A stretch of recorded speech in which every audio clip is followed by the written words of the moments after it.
Hey, Pardon My Take listeners, you can find every episode on Apple Podcasts and Spotify. Prime members can listen ad-free on Amazon Music.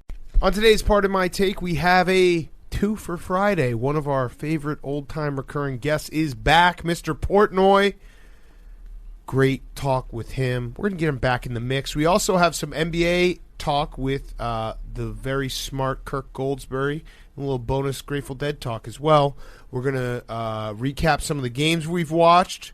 We are going to talk a quick bit about college football going to 12 teams, and then we will do Fyre Fest of the week and send you on your way for a great sports weekend. And guess what? Part of the sports weekend is the Premier Lacrosse League. Yep. Watch the world's best lacrosse players battle for the championship in this year's Premier Lacrosse League season this weekend, June 11th. What's June 11th? Tomorrow, Saturday, June 11th.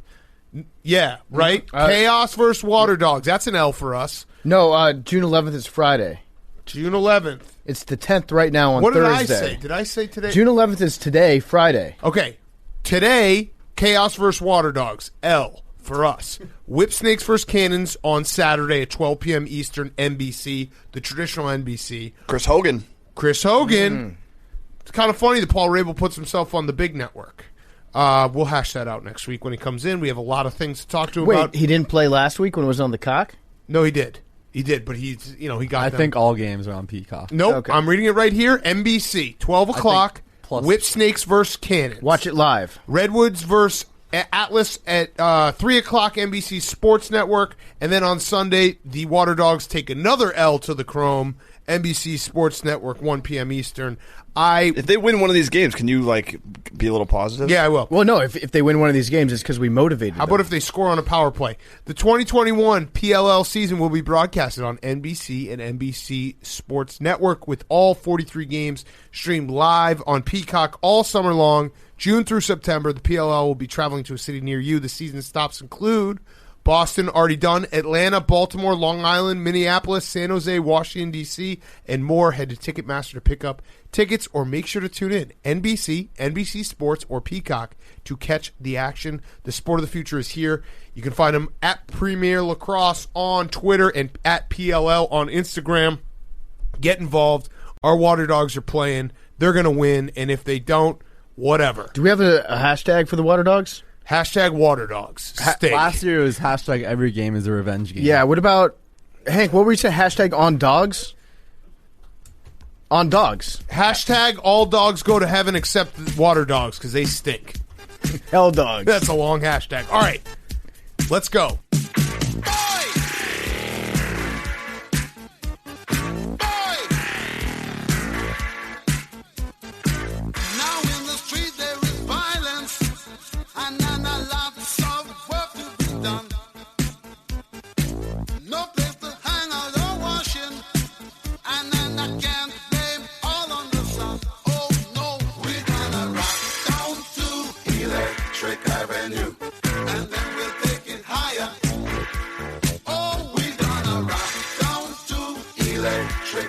It's Pardon My Take, presented by Barstool Sports.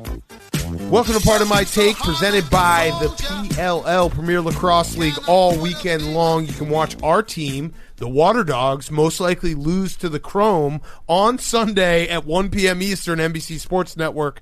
Check it out. We'll be watching Premier Lacrosse all weekend and all summer long. Today is Friday, June 11th, and Bruce Brown, he tried to take his moment. I love this guy. Big Cat. It's Friday. Friday. People are you're gonna get clapped. You know what I was getting? You know why I didn't say it?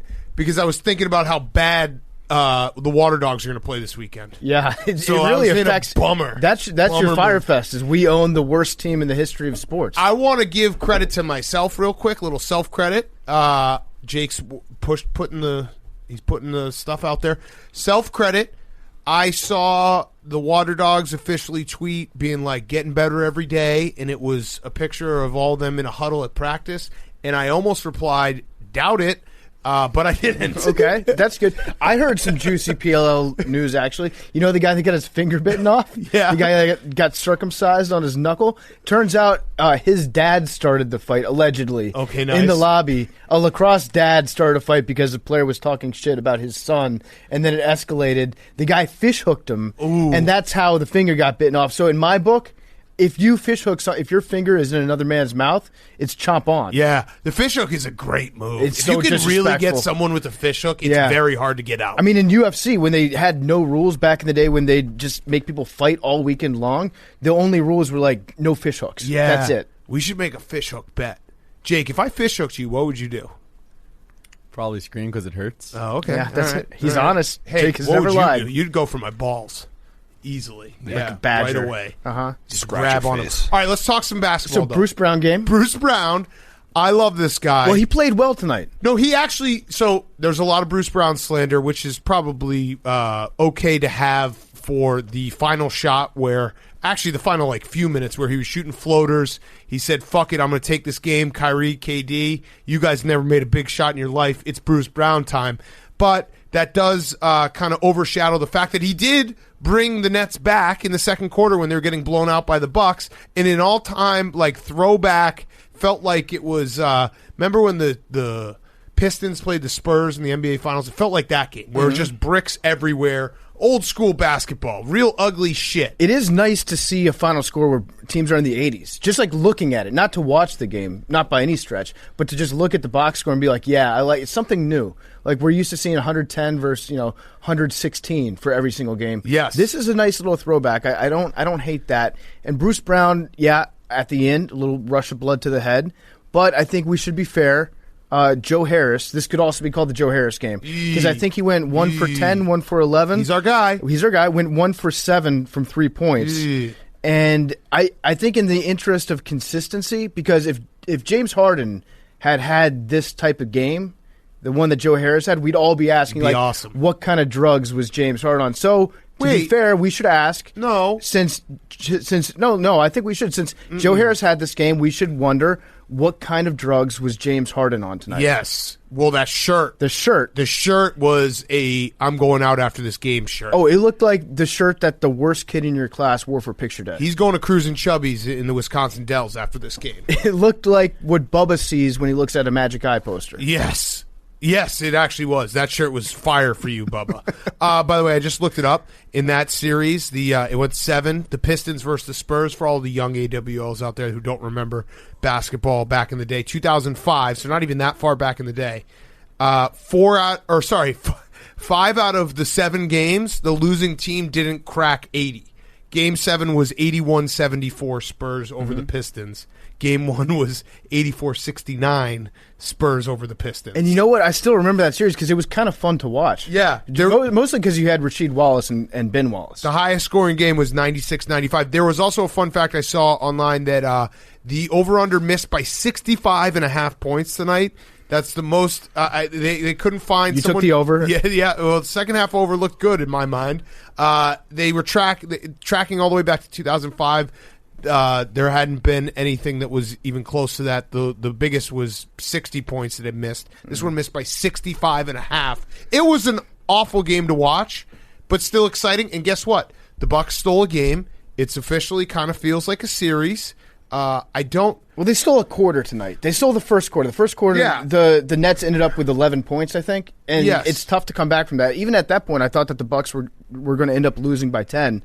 But if you have 11 in the first quarter, that's a pretty big hole that you have to dig yourself out of. So if you're a Bucks fan, I guess the one thing you could say to yourself is it is 1-1, and you have shot in the first 3 games 20%, 29%, and 19% from 3. That's crazy, okay, for a team that shot 39% in the season. So you have to hope that it gets a little bit better. If you're a Nets fan, shout out the couple out there, you have to be like, well, we'll be fine because we have the best players. And also, if you listen to our interview with Kirk Goldsberry coming up, he says, unfortunately, that Joe Harris is the best catch-and-shoot guy in the NBA. I think he also says the Nets are going to kill everyone. Chris Middleton sucks. I think he said I said that. Chris Middleton might suck sometimes. He had a good game. I think Kirk was saying that Chris Middleton is a bad number 2. Like, not even a number 2. Yeah. Like, Giannis is a 1A. But guess what? When you get home, the number 2 plays better. You know what I mean? He got the crowd. He gets a little more confident. Talk about shitting in your own house? Yes, exactly. Yeah. That's Chris Middleton tonight. So credit to the Bucks. Also, PJ Tucker and Kevin Durant getting in a fight, and the security guard. Maybe that security guard was Bruce Brown. He's a Bruce Brown security guard. Yeah. He was like, I see a scuffle. He treated that scuffle on the court like he would any scuffle in the stands. Yeah. He's like, it's my job when I see two people that are swinging hands at each other to run out there and shove one of them over. Yes. So yeah, he definitely saw a spotlight moment. He went out there and he took it. I want to give a shout out to Bucks fans in the little area outside the stadium. That looked fun as hell. I miss seeing that type of stuff. No. You know how like Toronto has Jurassic Park? Yep. Do they have a name for it? And the tavern. And the Toronto Tavern. Milwaukee do they have has a name for the outside park where they party in? I don't know. They should call it, because I had an idea for it, they should call it the Dojo. But it's DOE, like the female buck. Ooh, I like that. The Bucks, they have a really nice stadium. I've been there. The Milwaukee's beautiful downtown. Like it actually is. So shout out to the Bucks for actually The Deer District. The Deer District. Not as good as the Dojo. Got it. Yeah, no, it looked fun though. It looked like a fun time, and I want to give credit to whoever was the architect behind that arena. It was a nice arena. Okay, I like the arena. So shout out that guy. And we got Hank's yawning. We got a lot of Hank yawns tonight. Some new ones too. Some remixes. I'm not. Some No, I'm not. remixes. Some of the I'm not chopped yawning. and screwed. No. Give us one in the.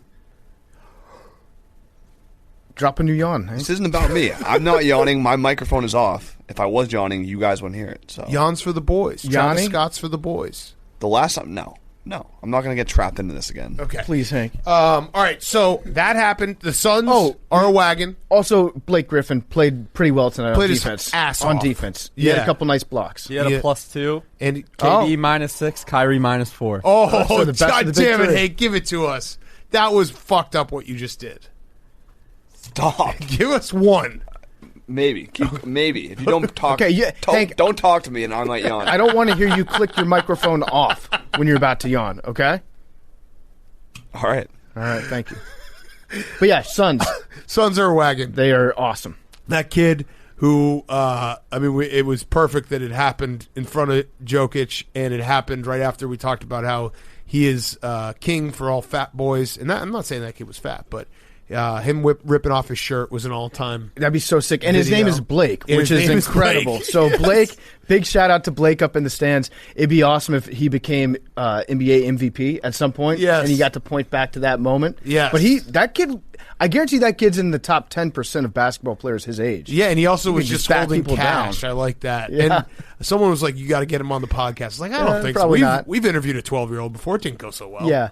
Shout out Mason Ramsey. He's like 21 now. That kid has learned one of life's most important lessons, and that's things get a lot funner once you take your shirt off. Oh, yeah. And he's learned it at a young age before he's even drinking. Tits out for the so, boys. like, imagine that kid gets a couple beers in him once he becomes of age. That kid's going to be a monster party. That kid is going to take over the. I don't want to say his name again because we're shouting him out a lot on the show recently, but he's going to be the beer guy. Yeah. So I love that kid in a way that you can love a person you're never going to meet, and you see him online for a 5-second clip. That's just internet culture. Yep. You know, that piece that you sent us the other night? Yep. Whew. Where everyone's just yeah. talking about a famous journalist on Twitter and being like, I actually don't know him. Anyway. But I love him. I love him. He's maybe the most important person in my life besides my parents. Yeah, so going back, though, the shirt off guy, always fun, except I'm going to throw one flag.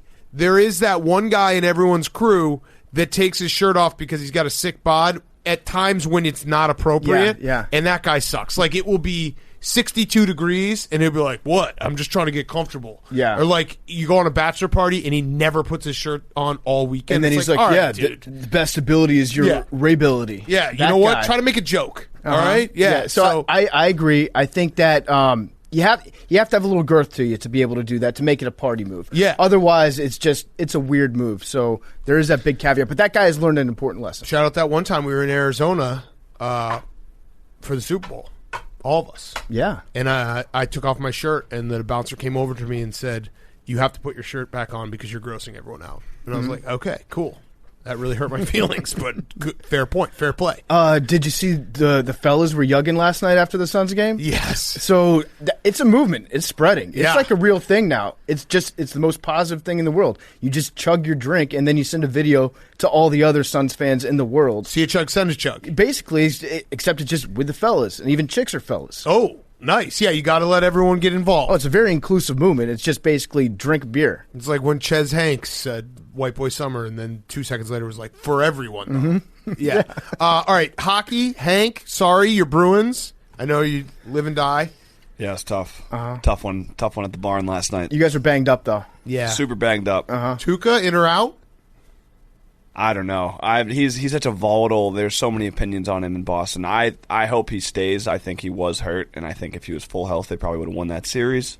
But yeah, tragic. It's been a tough day. I saw Firefest City. One meme going around that was the Bruins' wheel of excuses for losing a playoff series, and one of the wheels on it said, "We were tired." Is that like an actual like the boys were just tired? Yeah, they were tired. Yeah, you know how it is in the Sleepy. playoffs. You leave it all on the line. Yeah. I also think Bruce Cassidy did not. Probably the worst coaching move you can do is just give the other team like their nickname.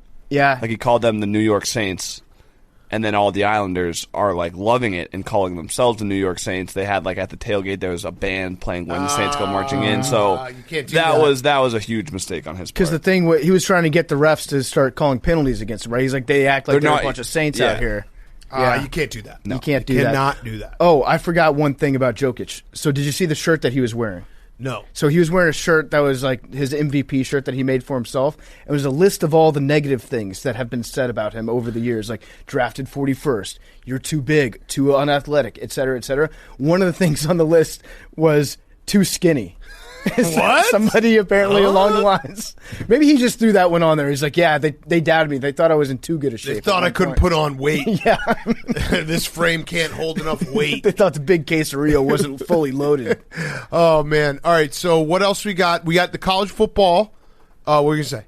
Oh, the... it's overtime. We're in overtime right now. The it ended? Third period. Oh, it's third period. Yeah, Who you got? It's 4-3, though. Who you got? All right, so who's going to score the next goal? I got Fleury. Who you got winning?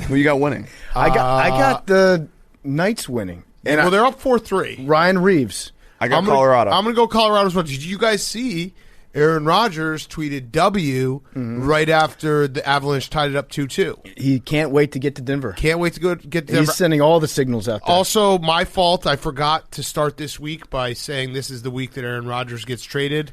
So just can Jake remind me, please, on Sunday night?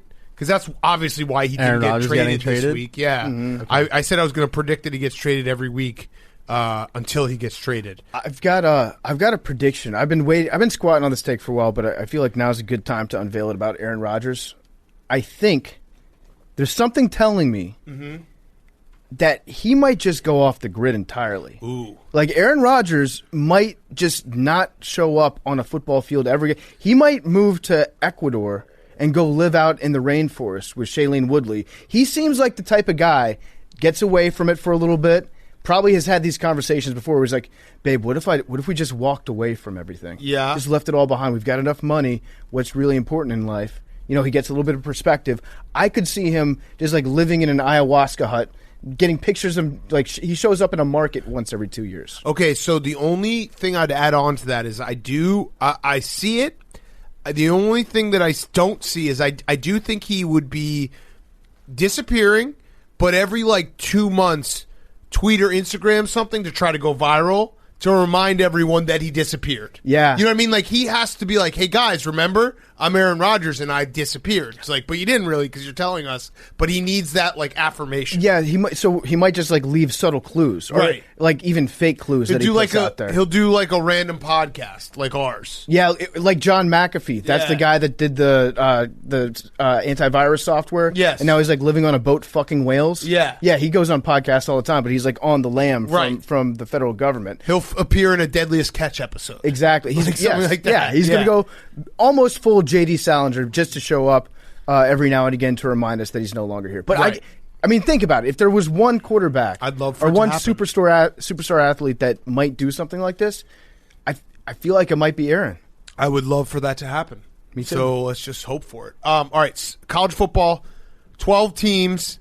I think most people are okay with this. I saw maybe some people who were upset, but because, the argument is going to be always, well, it's going to be blowouts, which, okay, we have blowouts anyway. Mm-hmm. This would just be fun games and then blowouts instead of just strictly blowouts, because the way they said it was 12 teams. The proposed rule is 12 teams.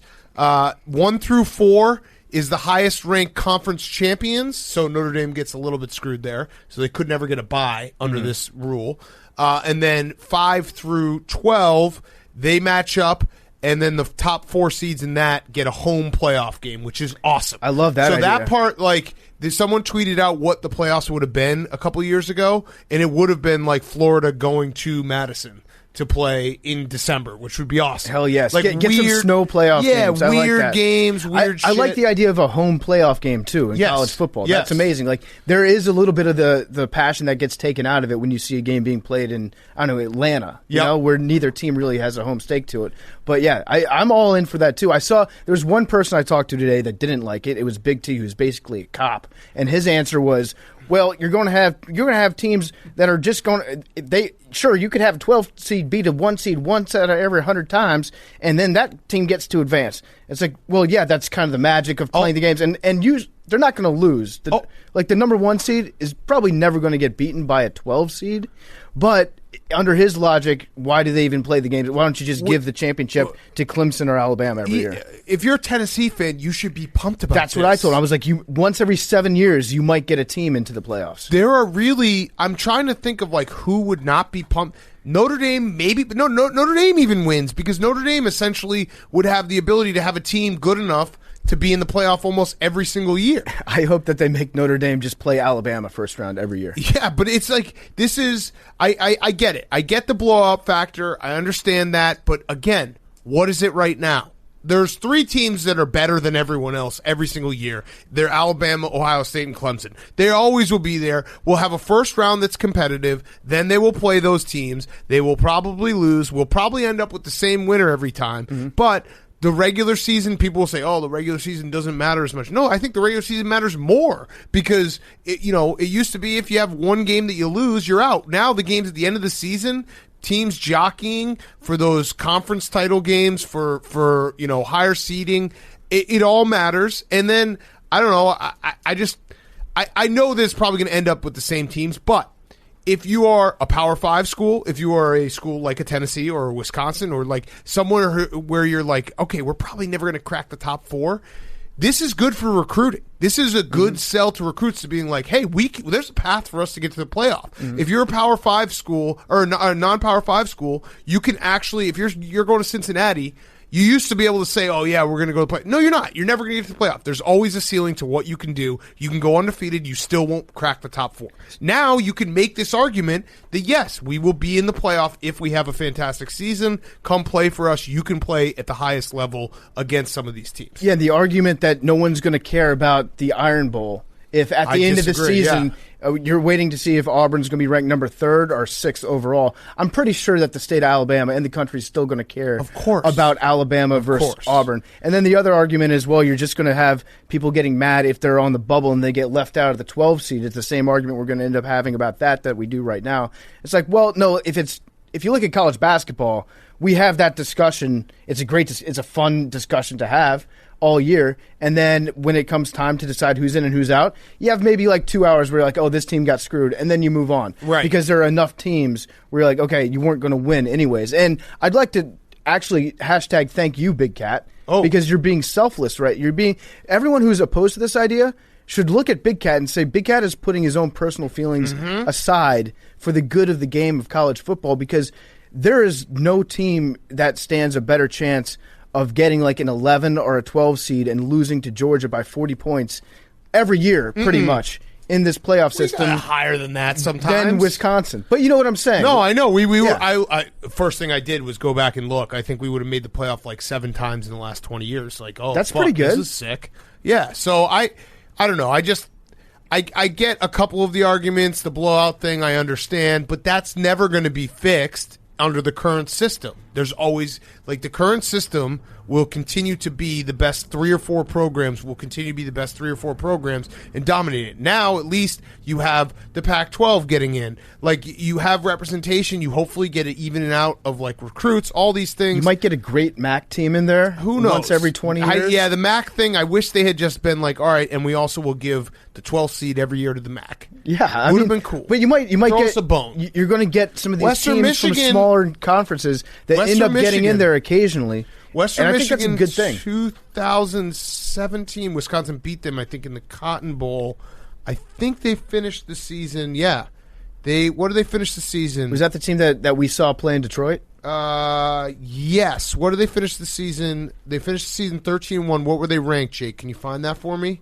Coaches 6, AP 7. So there you go. So they would have made the tournament there. So yeah, there we go. West, some MAC representation. Imagine if MAC team won it all. Fuck, that'd be the coolest thing ever. It'd be awesome. All right. Anything else? Oh, we are going to. So thank you to everyone who watched PFT Puke on the live stream. Yeah, thanks. Couple guys. notes from that. PFT, you're a champ. I still feel pretty bad right yep. now. I weighed myself before. That was a shocking situation because I weighed myself on the carpet, and then I took the scale out to the cement floor, added an extra 11 pounds. So it was 188 when I started on the live stream. After I threw up, I was still at 193. Ooh. So I'm probably just gonna. I think this is like day one Get of to me 200. Getting fat. Yeah, get to 200. So champ there. The YouTube went well. Thank you for everyone who watched, subscribed. There will probably be future YouTube broadcasts from the studio, similar setting. No puking, but hey, Thursday Maybe. Night Football. No promises. We throw on the live stream. We hang with the boys. So make sure you subscribe. Make sure you like, and also girls. And thank you to everyone who donated. We have something very fun planned for all the AWLs, where it's going to basically be a shoot the moon bet of championships.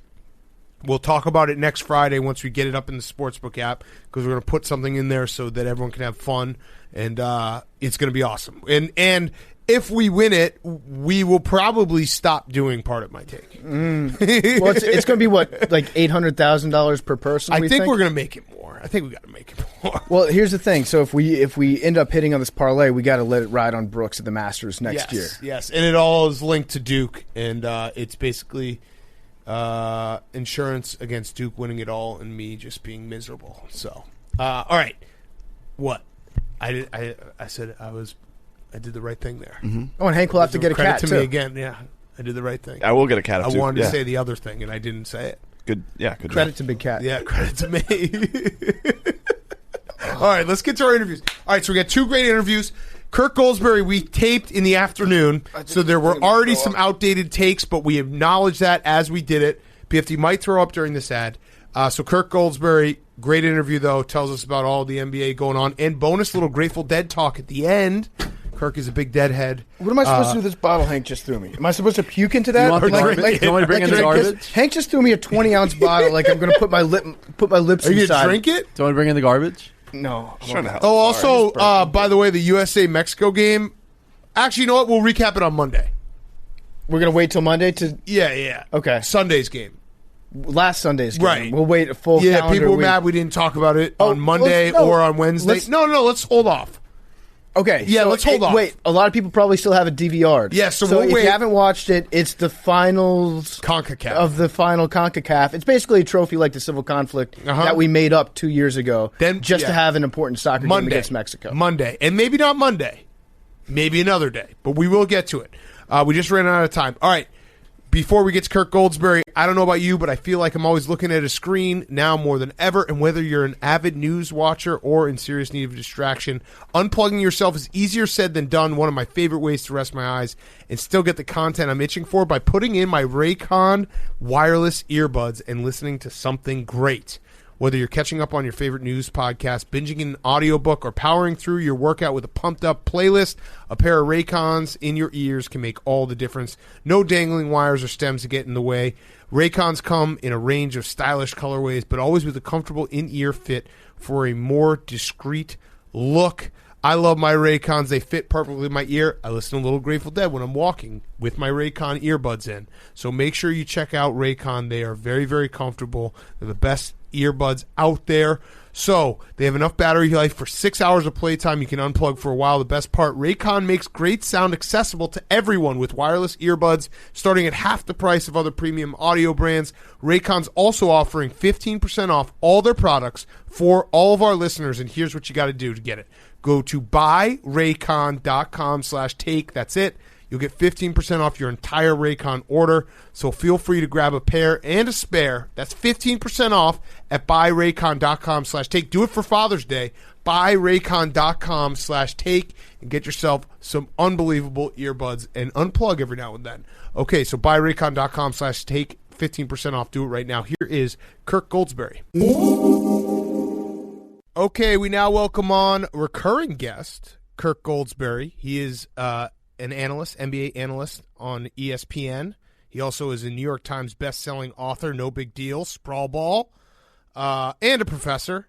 Pretty much everything. Can we say that you are the architect of the San Antonio Spurs? Yes. Absolutely. No, you can't. No, we're going to say it. We're going to say he's the architect. So, Kirk, we want to have you on to talk a little NBA playoffs. We're going to do something here that I love, putting our guests out on a limb, because we are taping this before Game 3 of the Nets and Bucks series. So we don't know what's going to happen. So everything you're about to say could be wildly wrong.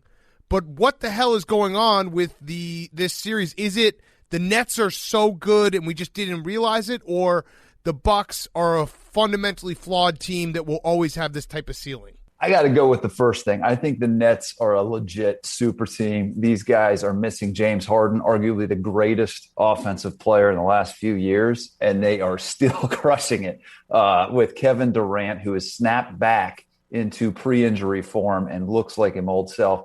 When Joe Harris, the best catch-and-shoot guy in the league, is your fourth option, man, you're a super team. When Kyrie Irving, one of the most dynamic guards on planet Earth, guys, is your third option when James is right, you're a super team. So what we're seeing right now, I think, has more to do with the Brooklyn Nets just asserting their dominance than anything to do with the Bucks. Mm-hmm. And the reemergence of Blake Griffin. I know that you think he's the hardest working player in the NBA. Would that be fair to say?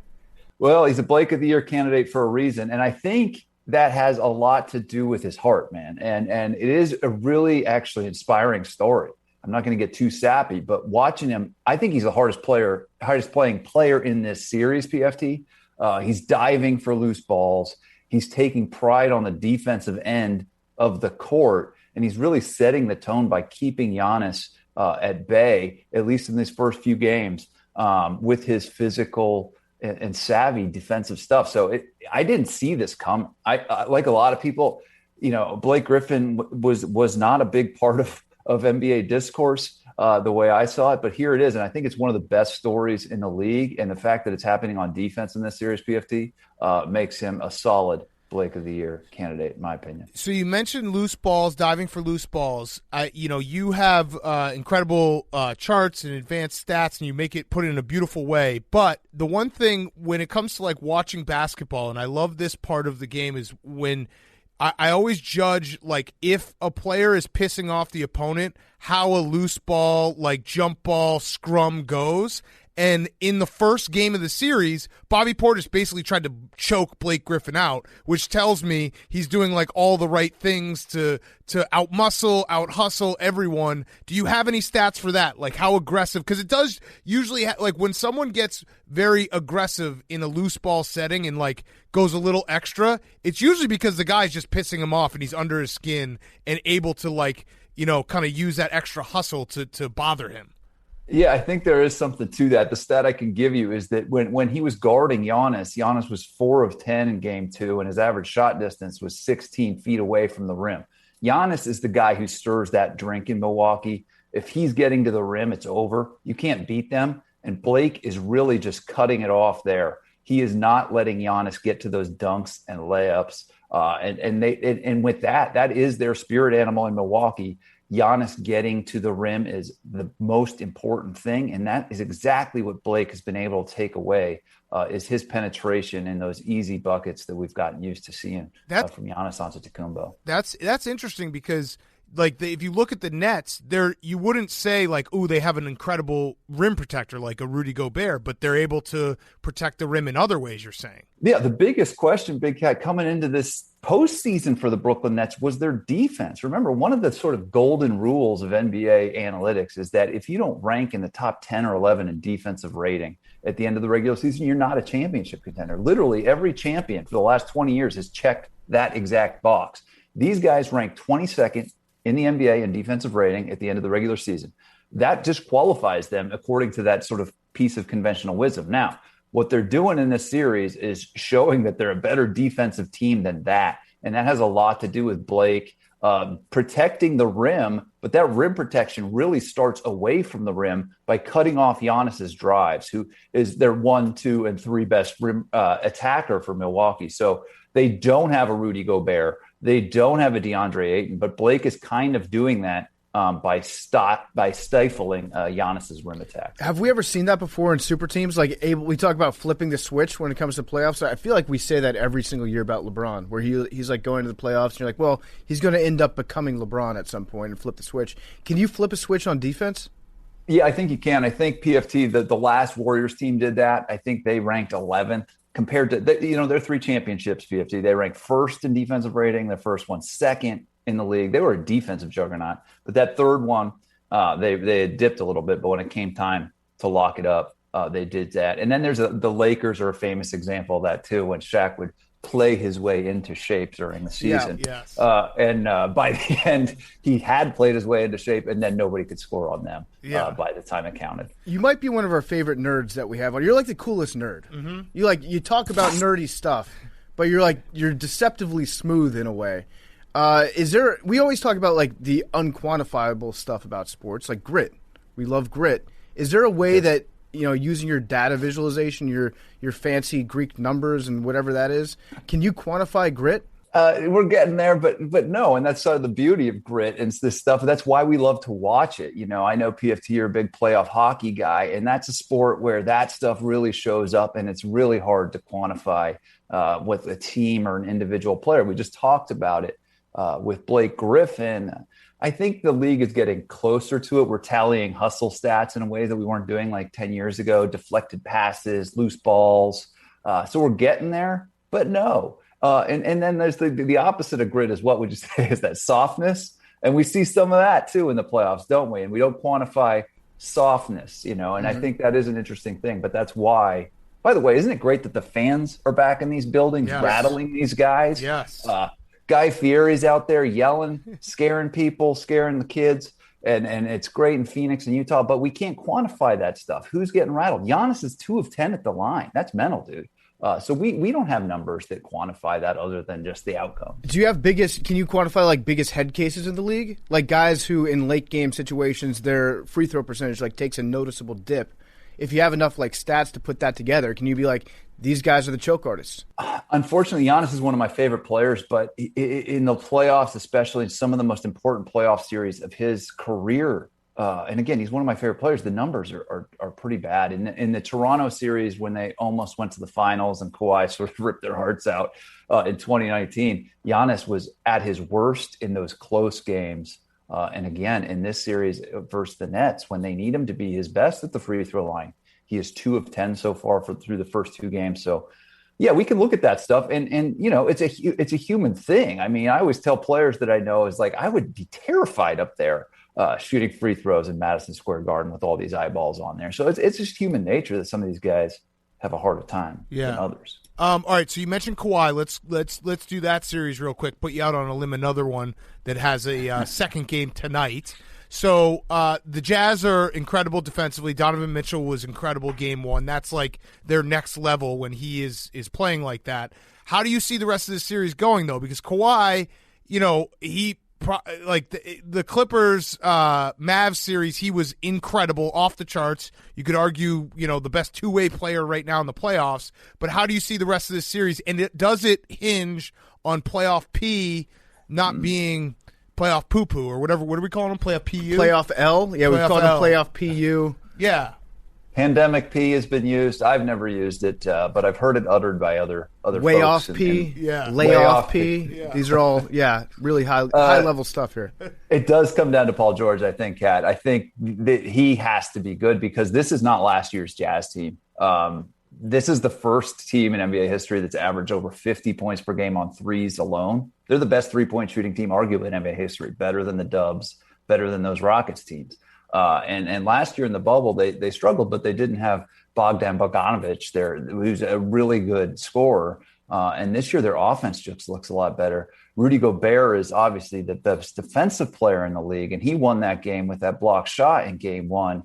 So this is not last year's Jazz team, and fans need to realize that.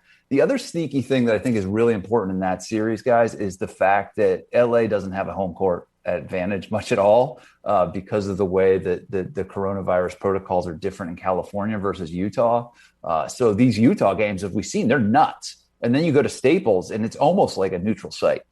So I think Utah, obviously they won the first game, and I think they've been the best team all year. They deserve some respect there. But guys, the last thing I'll say is don't bet against Kawhi Leonard in the playoffs. This dude came down from 2-0 in that first round series with one of the all-time performances. The stat I'll give you is he was the first guy since Shaq to score 200 points and shoot 60% from the field in a single playoff series since Shaq was in the Lakers in 2000. So he's really doing stuff that nobody else is doing. And it's between him and Durant, who's the best player right now in the playoffs. So if the Clippers make it to the finals, let's just say hypothetically the Clippers win the NBA championship this year, and Kawhi Leonard becomes Finals MVP, would he be the only player in the history of basketball to win Finals MVP on 3 different teams? I think he would. I don't have that exact stat in front of me, but I can't think anybody who did that. LeBron's done it for 3 teams. LeBron James. Did he? LeBron James. Yeah. That would you guys heard of him? That would make sense. Yeah. Maybe last year's goes, that's asterisk. I also gave the Cavs year was Kyrie. I gave that MVP to Kyrie. He definitely had the most valuable shot. But yeah, in all seriousness, LeBron. And I think, dude, so if either LeBron or KD wins Finals MVP, here's a good stat. KD, Kawhi, and LeBron will have won 9 of the last 10 Finals MVPs, and they'll all have done it for multiple teams, I think. So, and the best part about that stat is Andre Iguodala would be the 10th. That's the best part of that stat for locking down. LeBron James. So it's LeBron's MVP. And anyway, but I think. But that tells you, I think, a bigger thing that's happening in the NBA right now, which is it's now about the name on the back of the jersey. Remember when your coach said it's about the name on the front of the jersey? Not in the NBA, it's not. These guys are switching teams, and they're kicking butt no matter what jersey they're putting on that year. So LeBron, Kawhi, and KD are obviously doing it wherever they play. Well, what about Team USA? You're also the architect of Team USA basketball. You've worked for that organization for a long time. Are you doing any work for them? And if so, can you tell us what the final lineup's going to be? I can. I rotated off like a lot of the players. I looked at it as a one chance to do it. I did it in 2016 PFT. We won the gold. I'm not going to say congrats. That must be hard. Hey, a lot of people don't realize what went into that, Big Cat, how the stats really helped us beat those international teams. But we did it. Who was your starting 5 again that year? Oh, well, it rotated. Coach K is a genius. We went through a bunch of numbers. Sometimes we put Durant and Clay out there. It depends on who we were playing, PFT. But we won. And I don't know who's going to play this year. Obviously, the Olympics are kind of a mess. Let's be honest. Japan is struggling with the coronavirus. Some guys will go and play, and I sure hope Team USA wins the gold, but a lot's up in the air. And the other thing I'll say about that is, Anthony Davis's injury this year is related to that short offseason, and we've seen a flurry of these short offseason related injuries throughout the league. My colleague Baxter Holmes at ESPN did a great piece on that. But as we approach, again, one of the shortest off seasons in league history, how many of these guys are going to want to go to Japan for 3 or 4 weeks in the middle of that instead of just resting and recovering. So it's going to be interesting to see who plays, and we're up against it as Team USA this year. I like how they brought you in as a data guy for Kyrie Irving, Jimmy Butler, Kevin Durant. Let's see who else: Klay Thompson, Draymond Green, Paul George, Boogie, Carmelo Anthony, Flags Boogie. fly forever. Yeah. That's a gold medal. Hey, I was part of that team. I was one of the greatest experiences of my life. And this is one of my stories for Hank. Is like a lot of people, I grew up hating Duke basketball, and I got a chance to go, and within like 7 minutes of being in a room with Coach K, I was like the biggest Duke fan in the world. No, all right, we'll cut that part. All right, we're going to get some more Kirk Goldsberry in a second, but we're brought to you by our friends at Coors Light. It's summertime, and we're slowing down summer this year. Summer always feels like the shortest season, but we need to make the most of it. We also need to just chill. As the beer that's made to chill, we want to savor every second of summer, rediscover and enjoy what makes summer awesome. So when you need to slow down, just open a Coors Light. It's mountain cold refreshment, made to chill. We're retweeting the Blue Mountains all weekends long. We love Coors Light. Every time I see those Blue Mountains, I feel like I'm chilling, and I feel like it's summer and it's beautiful out. It's as crisp and refreshing as the Colorado Rockies, perfect for a moment to unwind this summer. When you crack open that Coors Light, you feel like it's summer. You feel like you're ready to chill, and that's what it's all about. So, Coors Light is the official beer slowing down summer, and we want to see your Blue Mountains all summer long. Tweet them at us, and we will retweet those, like those, because as the beer that's made to chill, we want to savor every second of summer. Capture those moments with a refreshing, cold, crisp Coors Light. Get Coors Light summer packaging straight to your door with Drizzly or Instacart. Celebrate responsibly. Coors Brewing Company, Golden, Colorado. Crack open that Coors Light. Summertime, chill, unwind. Just enjoy yourself. All right, more Kirk Goldsberry coming up. All right, let's talk about our Suns. We are famously a diehard Suns podcast. Famously. Can they go all the way? That's my Suns question. It sure looks like it, Big Cat. I think, this series could end quickly. They are just dominating the Nuggets, who are, to be fair, beat up. Michael Porter Jr. looks like his back's hurting. And then obviously Jamal Murray's not there. So that's a big hit for Denver. But, don't take anything away from the Suns team. Chris Paul is playing about as well as I've ever seen Chris Paul play. And that's saying something. He's putting out like 10, 15 assists and no turnovers. He's like a robot out there, like a playmaking robot. And then the other thing I love about this team right now is not only they have Chris Paul, but now they have Devin Booker, who's that guy who you need when there's 1 minute left to go get a jumper. He's going to get that shot for you. And then DeAndre Ayton is doing a wonderful job on the MVP. So it looks like the Suns are set up to have eliminated the defending champs in round one, despite Chris Paul being banged up. Now, I know Anthony Davis was hurt, but don't take anything away from the Suns. And then in round two, they look like they're going to eliminate the MVP, Nikola Jokic. So if that doesn't tell you they're ready for a deep run, I don't know what does. And Monty Williams deserved the coach of the year, my old friend from the Spurs. But this team has everything. So, yeah, they could go all the way. Wait, real quick on Jokic. So we got to give him a little credit. How improbable is it? Because not only was the 41st pick, but I saw that you were tweeting about how he's the first center in like 20 years. Put this MVP season into perspective overall, both in probability and like where it ranks, in terms of how great he was this season. Yeah, well, that's a big theme in my book, and I've been tweeting this graphic for a couple of years, like MVPs by position, because before the three-point line, Big Cat, was added in 1979-80, 18 of the 20 previous MVPs in the NBA were centers, the Wilt Chamberlains, the Kareems, the Bill Russells. This was a centers league, man. And then only one of the last 20 has been, and that's Jokic, and only like 2 of the last 22, because we have to go back to Shaq again. We talked about Shaq a lot in this podcast. Shaq won it in 2000. And so since then, it's been power forwards, small forwards, point guards, shooting guards.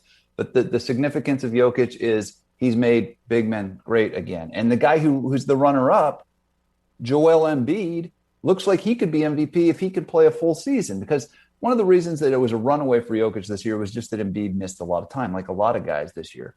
But yes, centers are relevant again, thanks to, I would say, 3 guys, really. Jokic, Joel Embiid, who are both leading the top teams in their conferences. I should say Rudy Gobert, the top team in the West. So that's the third guy.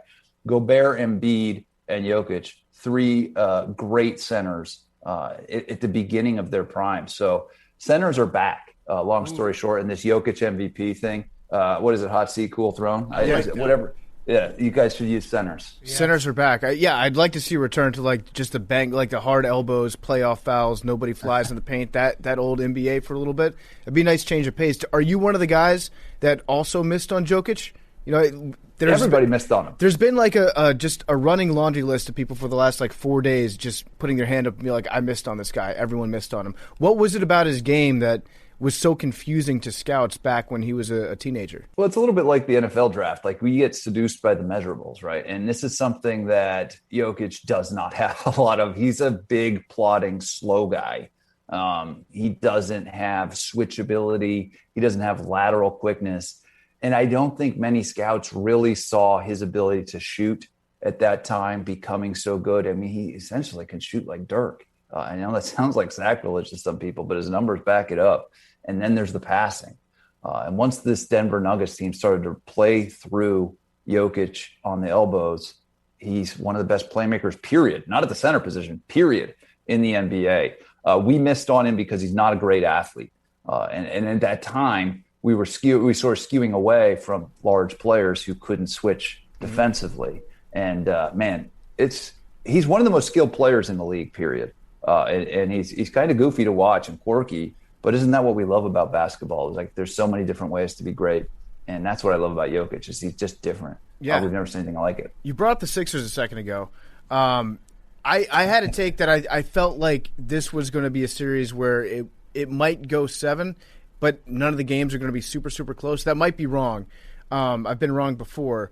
But then I saw that you were talking about that basically the Sixers could flip this entire series if they just elected to use their best defensive players against Trae Young instead of trying to do some weird rotation. Why do you think they even thought it was a good idea to not put Ben Simmons on Trae Young?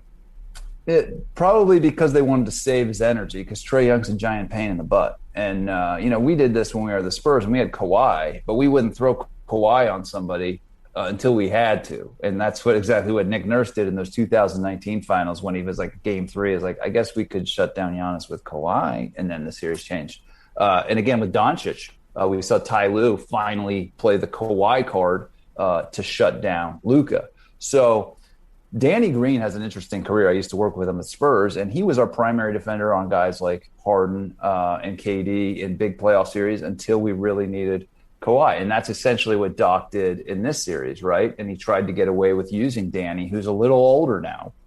Fantastic defensive player, but he's a little older now.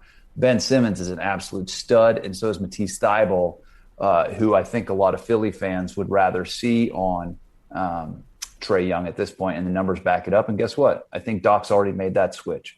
So I think Philly is an incredible defense, and if they win this series against the Hawks, it's going to have a lot to do with these two guys, Ben Simmons and Matisse Thybulle, shutting down the ascendant Trae Young. All right, so is it just Nets going to win it all? Like, do you see any other team, any other way this is going to go? Let's even say James Harden isn't going to be back.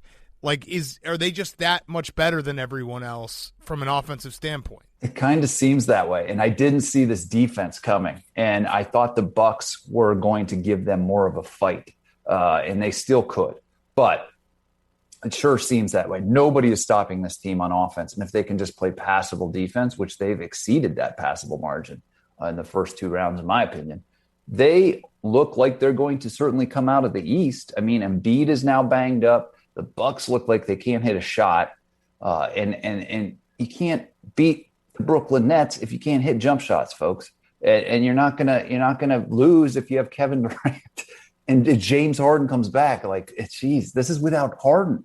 But that said, Big Cat, I think whoever comes out of the West is going to be ready for a fight. They're going to be battle tested. They're going to have beaten necessarily 2 or 3 great opponents on the way. And I would not look past whoever emerges from the Western Conference, whether it's Phoenix, Utah, or the Clippers or whatever. It's funny because it's like in playoff basketball, or at least a lot of times it comes down to like, can your second and third option step up and elevate their game? And you see it with the Bucks, where it's like Chris Middleton's nice, but he's not. He's Chris Middleton. Like some days he'll shoot 6 for 20. Some days he'll look good. And then the Nets, it's like, oh, their second option is Kyrie Irving, and their third option, even when James Harden out, is Blake Griffin, who's a phenomenal basketball player. And Joe Harris, like you said, best catch and shoot. It's just not fair.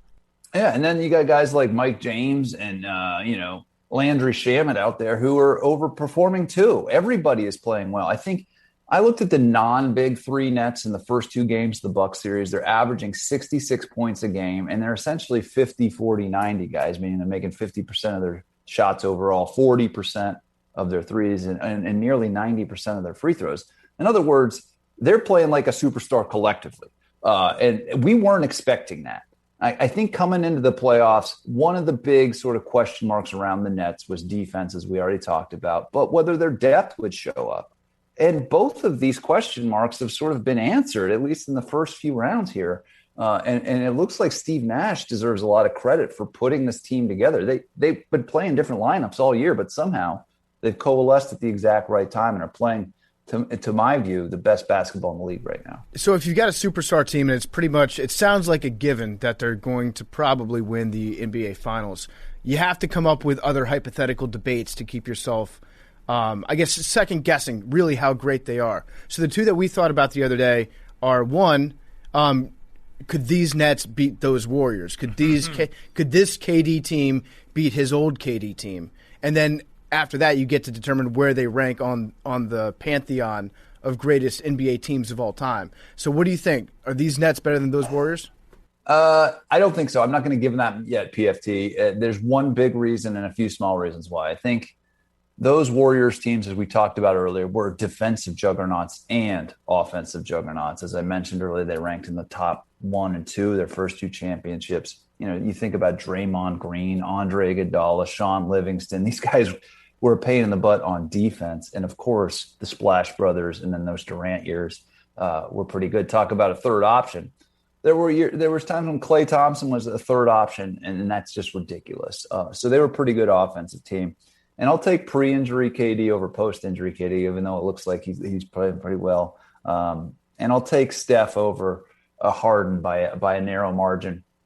Right now, that said, maybe in a year or two, we're looking back and saying this is the best team of all time. I will give them, like we're saying, they don't have James Harden out there, and they're blowing out their second-round opponent and scoring like nobody's business. So, gosh, they have a lot of firepower, but I just respect that Warriors dynasty so much for what they did on that less than glamorous end of the court. Yes. So who guards KD in that situation? Does Klay guard KD, or does KD guard KD? Oh, KD would shut down KD. He knows all the moves. He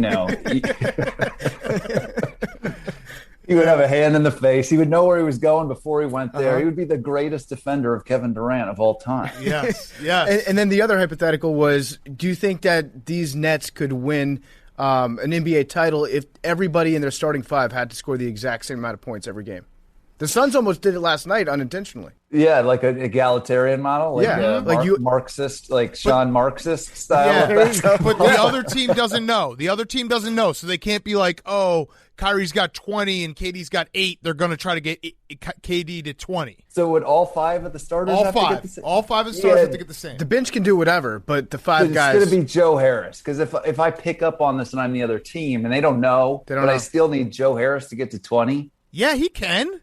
He could definitely do that if they start getting him good looks. Yeah. Because they could set him up. They can run plays without like they can be like, all right, we're all at 20.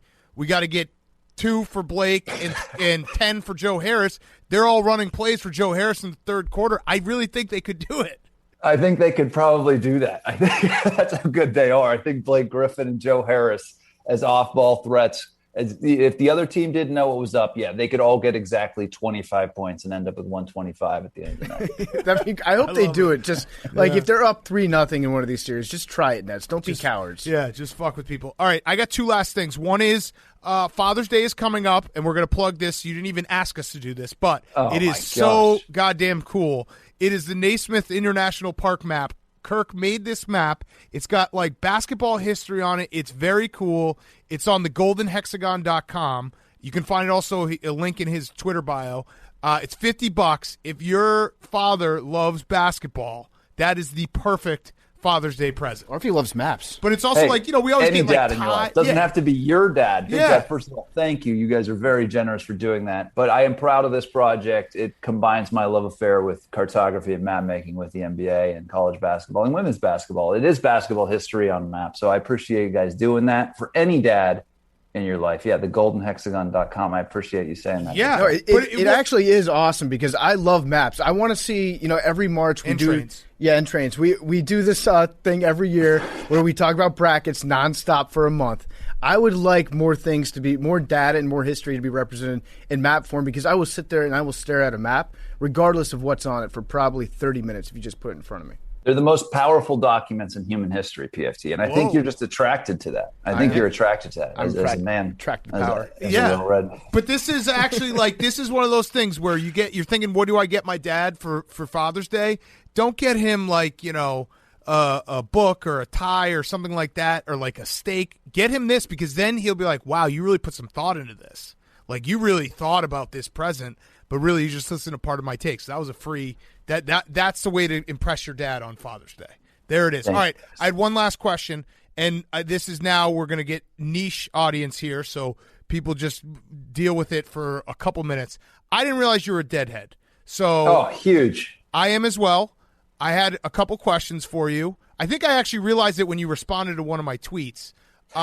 Favorite year and favorite Althea. Because I think that's your favorite song, right? I bought that hat after seeing you wear it. That's what you replied to. Yes, that's what you replied to. I love the Althea Told Me hat. My favorite Althea is, I think, NASA 1980 or 81. Mm-hmm. It's on the soundtrack for the documentary that came out on Amazon, but it is just Jerry's best solo work. He's just on another plane, and I love that one. My favorite year, though, I'm a little jazzy or a spacier guy, like the 74 era. Grateful Dead, just one drummer. And again, Jerry is the reason I listen to the Grateful Dead, along with Robert Hunter's lyrics. But yeah, that's my favorite year. But I'll listen to anything, dude. Yeah. What about you? I don't think our listeners know much about your affinity for the Grateful Dead. Same question. Yeah, I mean, I obviously never saw them because I'm too young. But I did. My first concert ever was Phil Lesh and Friends at Alpine Valley when I was like 15 or 16 years old. So had some cousins that loved them, got me into it. I'm a Brent guy through and through, so it's probably early 80s or late 80s for like my favorite. I'm also like a huge Jerry Garcia band guy as well. Me too. Don't Let Go is like, if someone asks me to get into it, I always start them with that, not with the Grateful Dead. I'm like, listen to Sugar Ray on Don't Let Go and tell me it's not like the sweetest guitar you've ever heard. I love Brent, that Rolex playing the keys, and then downhill from here also Alpine Valley, 1989. Yes. One of the great Grateful Dead movies. But, man, we got to hang out and go to a Dead and Company show or something. Yes.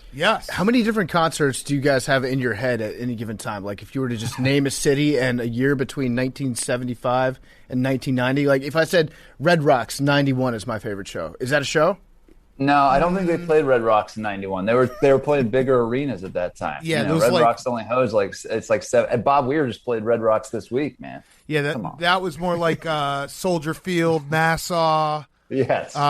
Hartford Civic Giant Center. Stadium. Yeah, they were playing like football stadiums on summer tour back then, or basketball arenas on fall tour. So Red Rocks is a little small, but to answer your question, way too many, dude. And it's also it's great because obviously now with all, like, you can find any show. So I'll just find a show or find a year and just like, I've also fallen back in love. Like I had a little phase where I fell out and now I'm back in love, and it's just like it always kind of comes back. I don't know. It's one of those. It's like things. my safety blanket, right. Like during the pandemic, I got so into it. There's this app called Re-Listen where you can go listen to any show from any era on your phone. And I would just pick this random function, and I was just like, take me away, folks. It was the best. And if anyone's the into it, Amazon has an incredible documentary about it. 100%. It was so good. That part about Al Franken talking about his favorite Althea, which was that's the fantastic. one I love. Yes, and that movie turned me on to it. And I listened to hundreds of versions of that song, but that's the best one. But yeah, that documentary, I do agree. If you're curious about the Grateful Dead, that is a great starting point. Okay, so to bring it full circle, do you think it's a little weird that Grateful Dead logo has become like cool in pop culture with people who I don't think listen to the band? I've actually seen a bunch of NBA players. I think I saw Devin Booker Maybe LeBron was wearing a Dancing Bears. LeBron wore like a Jerry Bears. Yeah. And I was like, no way does LeBron listen to the Dead. Oh, it's like a Grateful Dead shoe that just came out recently. Yeah. Like they all wear. But I was like, I don't think that if you asked LeBron what his favorite Althea is, he would be able to answer it. But maybe I'm wrong. He was more of a Keith Gacho guy than a Brent Midland guy. Yeah, he liked Donna wailing. Yeah, exactly. Oh, man. Dude. But, yeah, it's weird. It's weird to see that crossover. I mean, I don't hate it, but it's just funny to see. Grow the game. Stu Gott's also a big deadhead in sports media. So I didn't realize that because I saw him at the Super Bowl in Miami. I should have brought that up. All right. We'll have to go to a show, bro. Yes, I know. You come to New York. We'll go to Citi Field. Say no more. Okay. As long as PFT has to go. Yeah, I've seen Dead the Freebird solo over Althea, dude. Let's see that. You should actually do the Althea solo for my birthday. I'll do that. Thank you. I'll learn it. I saw that, what was it, like a Fish concert. They went up there and they did the Freebird solo, but it was just all four of them doing it with their mouths, just like a cappella style. They do that. Going like bam, bam, bam, bam, bam. It was actually pretty cool because they did every note. John Fishman, the drummer for Fish, sometimes plays a vacuum as well. It's amazing. So, yeah. I did see Dead & Company, though, when I was, I want to say 21 years old. At Nissan Pavilion in Virginia. All I remember from that show is, well, first of all, there was a guy smoking a joint out of chopsticks when I was walking in. He was like 70 years old, and he was like, "You want to buy some brownies?" And I was like, "Yes, I do." And then I remember about an hour and a half later, there was a 30-minute drum solo that had wolf sound effects going on in the background. I was like, where am I right now? Yeah. I'm not as big of a space guy. I usually take a piss during the drum solo, I have to admit. It's the gentleman's bathroom break. Exactly. And I do like good old-fashioned American rock and roll with Set 1 and Bob Weir. I do like that as well. The best thing about space is when they come out of it, I swear to God, there's been times where I'm like, I was just old enough to see Jerry at the very end. It wasn't his finest times, but I saw it, but I was always amazed. Like, space just puts you to sleep, and then they come out of it, and you're like on another planet. Yeah. It's the best. Yeah. All right, well, yeah, we'll have to see a show together. That'd be awesome. Thank you, Kirk. We appreciate it. This has been Kirk. awesome, man. Great to see you, buddy. Thank you, guys. Yeah. Recurring guests. See you. Absolutely. Do you have a shirt? I do. I have a recurring guest shirt. You do? Ooh, so wow. You're one of like three people that has. It's like you, Rachel Nichols. Who else? It might just be you two. Randy Moss. Spencer and Randy Moss. Yeah, Blake. Yeah. So 5 people. You're one of 5 that has one. We tell everybody. We'll get the group together at a Dead show. But I also want to say you guys also gave me that tie-dye sweatshirt that Big Cat had last time I was there in 2019. And then I had the Althea hat, and there was this one day I had both of them on. I was like, wait. Hey, I look like Big Cat right now. Did you dress from my pile? Yeah. But anyway, I love you guys. So congrats on everything. Love you too, Kirk. Take care, buddy. Kirk Goldsberry is brought to you by our great friends over at Simply Safe. Shout out to Simply Safe. They've been a great sponsor of ours for years and years. You might remember the feeling that you got as a kid getting tucked into bed, the feeling you get now in the arms of somebody that you love. Safe and secure. It's a feeling of security that only comes through a human connection. That's why the people at Simply Safe Home Security are so important. Simply Safe has an award-winning system. It's got all the technology. It's got bells and whistles that you would expect these days. But the people at Simply Safe really take it to the next level. They're there around the clock anytime you need them. And the thing is, Simply Safe just makes it so easy. It takes about 2 minutes to customize a system on their website. SimplySafe.com/PMT is the website you should be using. Whether it's a fire, a burglary, a medical emergency, a burst pipe, or even a problem while you're setting up the system, Simply Safe has a person with the expertise that you need ready to help 24/7.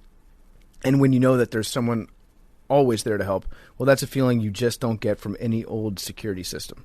We love Simply Safe. To learn more about how Simply Safe can help protect you and your family, visit simplysafe.com/PMT.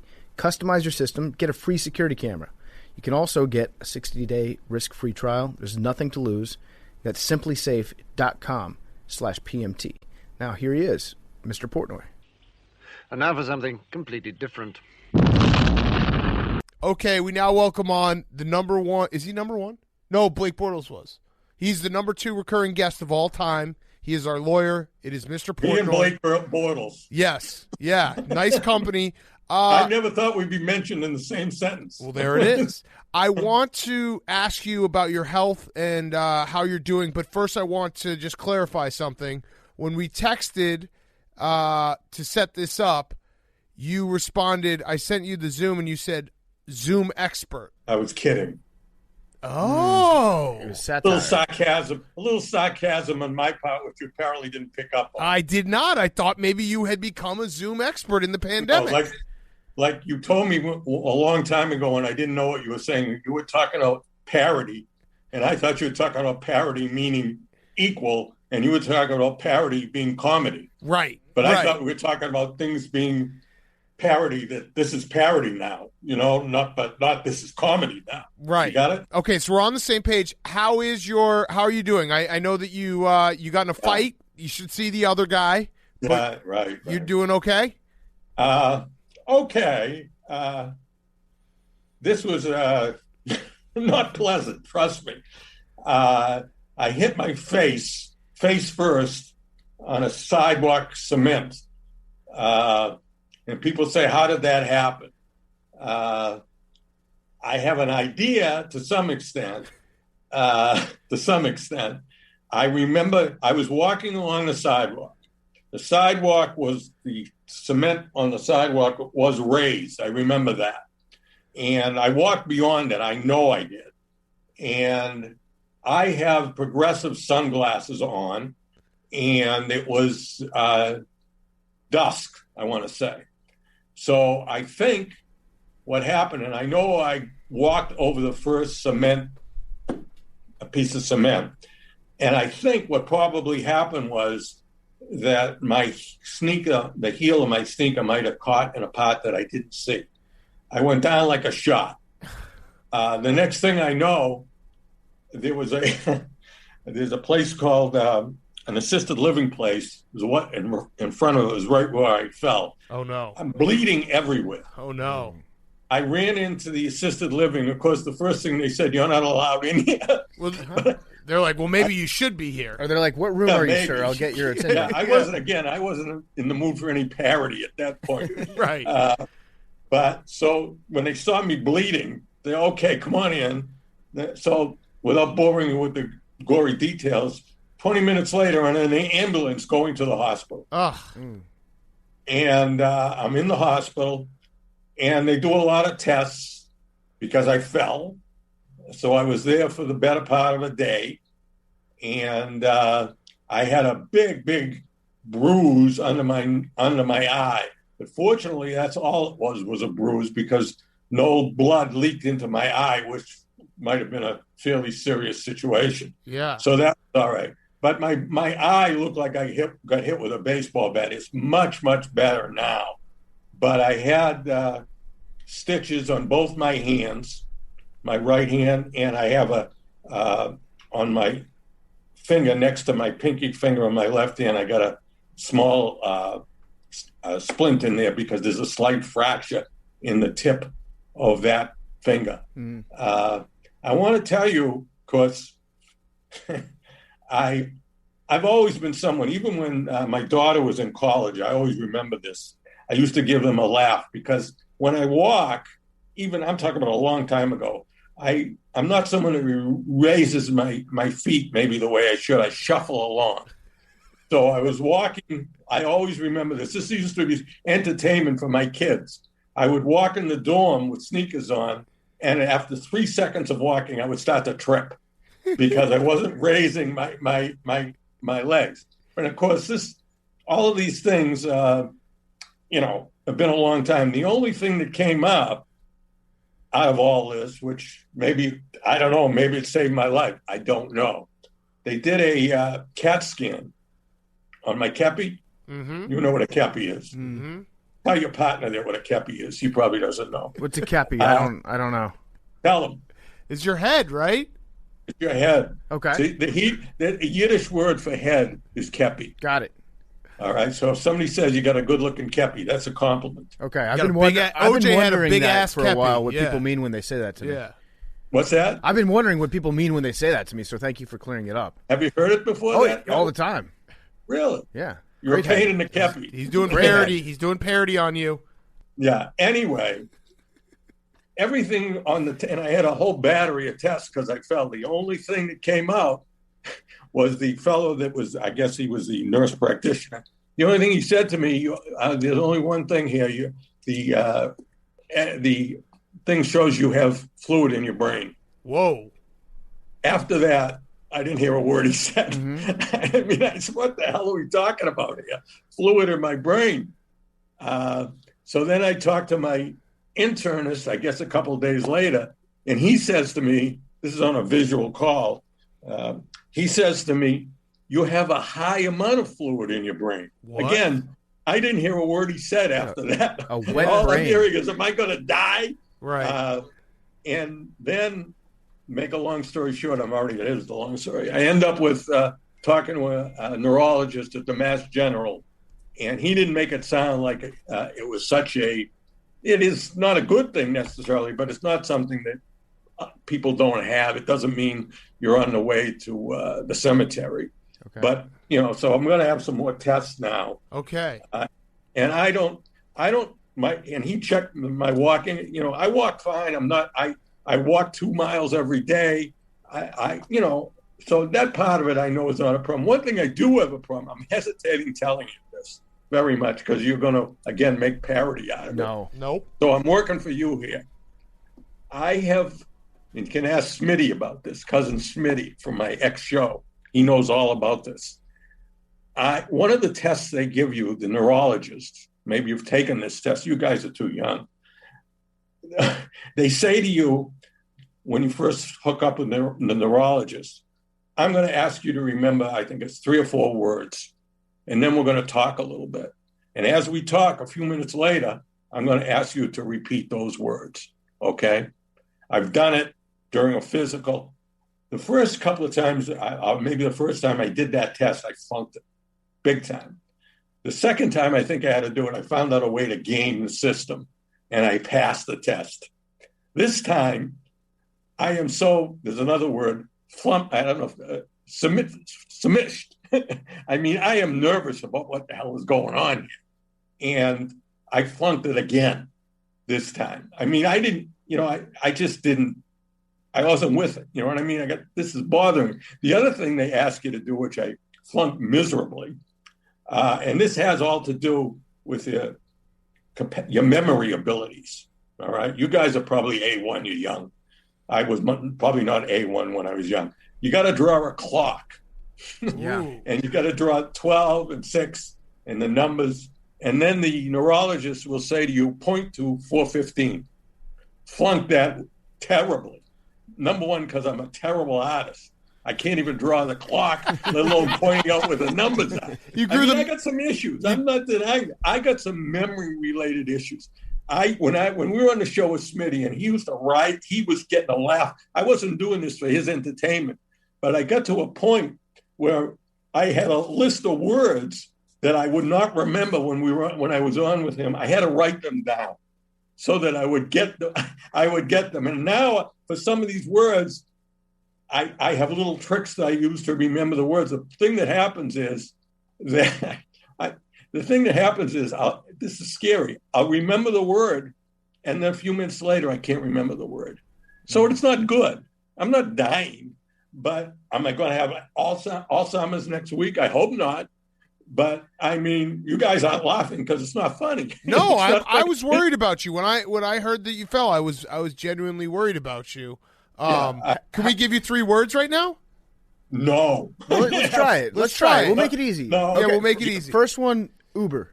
Okay. Second one, Patriots. Third one, Chowderhead. All right. Uber, Patriots, Chowderhead. Yeah. But you understand that that's not what the test is. Well, no, this is our test. We're going to ask you later. Yeah, we're going to ask you later. No, I know. No, I'm not doing that. Why? I'm not doing that. I'm telling you, I am not doing that. Okay. And I'm telling you why I'm not doing that. You're doing it so you can get some entertainment. No. Yes, you are. No. Laughter is the best medicine, Mr. Portnoy. We're trying to make you feel better. It won't make me feel better because I'm going to flunk the freaking test again. I'm not doing it again. That is not going to make me feel better. What were the 3 words? Uber. See, I already forgot. Patriots? Uber, Patriots, Chowder. Yeah, there we go. You gave me kind of a broad hint there. No, I You didn't. were whispering Chowder. No, Are you hearing voices? No, We didn't say anything. No, I didn't say anything. You got that. No, you gave me a little hint there. From a physical standpoint, like not just mentally, but like physically, how are you feeling though? Are you sore? No, not really. This is the biggest problem that came out of this, which I kind of knew would exist. I'll tell you, it's a crazy thing. I have a Barstool sweatshirt. I think it's a Champion sweatshirt. Maybe it is. Maybe I don't know. When you put it on the label, it says authentic on it.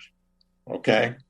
One of the words I was trying to remember was the word authentic, because I had bet on a horse a few years ago that ran in the Kentucky Derby that was called Authentic. I couldn't for the life of me remember the name of that freaking horse. But now that I have that little thing in my cuckoo brain, I get it more often than not. But I could forget that word 5 minutes from now, and I would get it back, but I would forget it. All right. So you're going to ask me Chowder, Uber, and what was the other one? Oh, fuck. I forget it. Patriots. Good. Yeah, see? You're Patriots. fine. Wait, but I'm going to do a spin zone for you. It sounds like you never learned how to properly walk. So the fact that you made it this long before falling is actually a credit to your athleticism. I want to tell you, of all these problems, the one that I'm least concerned about is the walking. I'll tell you, years ago, I'm talking about a number of years ago, when David was starting to date Renee, that's how I can remember around the time frame. He was with me and my wife walking on Beacon Street in Brookline.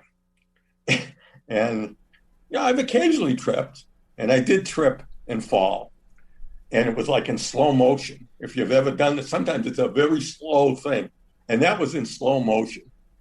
And a guy who I think, and my family, it was dead quiet. They didn't know whether to laugh or cry when this happened. It was all in slow motion. They're not saying a word. A Japanese, I think it was Japanese, guy walks by me. He was the only one that helped me get up. They just stared at me. They didn't know what to do. And what do you think David Portnoy did? Immediately picked up his cell phone and called Renee. You missed this. And that's my son, Yeah. And she was so upset that she didn't see it. Not how was I? I missed this. I can't believe I missed it. He fell.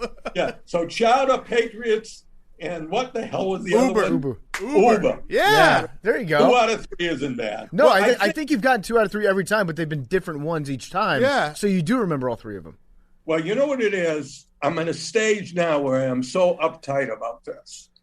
It's like I knew when I was talking to the doctor the other day and I flunked this, I knew I was going to flunk it before I even started. Right. You're psyching yourself out about it. Huh? You're psyching yourself out. Yeah. Well, I'm nervous about it. Yeah, right. I use the word nervous. It sounds ridiculous. You probably can't even relate to this. No, I get it. No, I think obviously it's a little different, getting older versus maybe an injury, but I've always said, I've broken bones playing sports and all that stuff. The worst part is not like the physical pain, it's the mental pain of like, shit, now I have to like deal with this and this. You psych yourself out. It sucks. I know what you're saying. Yeah, and this is really, you got to understand, this is a little worse than if you broke your hand. Right. Which you did. Which you did do. Right. Yeah. I fractured the tip of the finger and one finger. But believe me, that is not what is weighing on me right now, other than Chowder, Uber, and Patriots. Yeah, there you go. You got this. You got this. You know what it is? I'm very relaxed right now. Yeah. I enjoy talking to you guys. I'm relaxed. But I'm also under pressure because I know I'm going to have to do this one more time before we leave, and I probably won't. Yeah, but Uber Chowder Patriots. You're glowing right now. You look happy and healthy. Because I just got it right. Yes. All right, so what that seems like probably the biggest thing going on in your life right now, but are there any other smaller complaints or issues that we can help solve or talk through? You know what I'll tell you? This is a function. Have you ever went in to buy an automobile? Yes. All right. I've bought many through my years. In fact, I just bought one about 2 hours ago. Okay? Whoa! What'd you buy? I bought a Mazda. A Silverado? Nice. Wow. I drive a Mazda. Incredible. There's a shortage of new cars going on right now. Yeah. I have, but unfortunately, I'm turning in a car that I loved, which was a BMW 2002 BMW convertible. But as I said to the guy, and the car was pristine, but I said to the guy that's been fixing it, I went in there and said, our partnership is over. I can't do this anymore, because it seems like every other day I walk in there and I just give him a blank check, and I just can't take it anymore. The car's a 2002. It's only got 100,000 miles on it, but I just can't do it anymore. So it owes me nothing. The car is in pristine condition. They'll put it in the auction and they'll sell it immediately because it's beautiful. But what are you going to do? Anyway, the reason I brought that up, I've been buying cars all my life. The car dealerships have never changed. They advertise what they do, but it's all bullshit. I went in to look at a Honda the other day. So this guy comes out who naturally, I had my regalia on. I didn't mention the Patriots or Charter or Uber, but I had something that said Boston. Oh, I'm a big fan, blah, blah, blah. And the first thing he says to me, I've only been working here 3 days. Would you buy a car from someone that had been working there 3 days? Absolutely, yeah, because that guy is not going to be as good at negotiating as a guy that's been there for 20 years. You're wrong. He is not capable of negotiating with you. He is only capable of doing what the manager tells him to do. Yeah. I asked him, do you have a business card? He was gone for 35 minutes trying to get a business card, talking to the manager, the sales manager, and came back and had to write his information on the back of the card because they had no printed card for him. And, everybody in that showroom they were males mostly. I would say 98%, 22 years old, maybe. They have no idea what they're doing. None. All right. So as I leave this kid, I tell him, if I'm interested, I'll get back to it, et cetera, et cetera. When I get in the car to drive away, the first thing going through my mind was not Uber, Patriots, or Charter. I'm doing pretty good. Yeah, you are. Something? I'm feeling very good about this because this is the best I've done in a while. Good. But don't call me back next week to do it. No. Anyway, so I'm thinking to myself, how fast is the sales manager going to call me on my cell phone? 13 seconds. He called me. This is something. The one thing in this world I know I could do, and if you ever saw Larry David did a hilarious episode on this when he wanted to become a car salesman. That episode was one of the funniest because so many things he did in that episode, that was me. That's what I always thought. I really believe if I went into one of these dealerships, not so much that I could sell cars, but I could show them what the fuck is wrong with what you're doing. Mm-hmm. But the other side of the coin is today, the customers are not people my age, certainly not at a Mazda dealer. You go in a Mercedes dealer or a BMW dealer, it's a whole different vibe most of the time. But it's a real, I don't know what correct word is. It's not Mazda, Charter, or Patriots. I am very impressed with myself. Mm-hmm. But what it is, you can just see you can see the difference in the demographic and way this particular business community views their customers. You can really see it, right? Because it's fascinating. I have always found it fascinating, and that's what that's. So that's not really a complaint; it's an observation. I like that. So, what was your decision? How did you end up making the choice of where to buy your car? I went. The truth is, I went in there, and it was much more of a low key operation. All right, I didn't feel any pressure. Are you going to buy the car today? It's just one of their taglines. You're going to buy it today. Mm-hmm. None of that. It was a much lower thing. I had already pretty much knew the car that I wanted. There's a different world. You can go on the internet. You can see what these cars are, and you can really have a pretty good idea. Not 100%, but I'm someone that would never. You know what this Carvana is? You hear that advertised. They deliver a car to you. Yeah, flatbed truck. It could come from anywhere. In 1 million years, 10 million years, I wouldn't buy an automobile that I get in, especially I'm not talking about a new car. We're talking about a used car. Yeah, you got to drive it. I didn't get to see it. You got to drive it. You got to smell it. You got to do a 360 lap. You got to get your hands on it. You got to drive past like a reflective mirror type glass and look at yourself in the car. See how you look, yeah. Yeah, well, ever since I was drinking some chowder and I knew about the Patriots and Uber. Yeah. Thank yes. you. I'm so happy with it. This is the happiest I've ever been. Let's go. You didn't want to do it.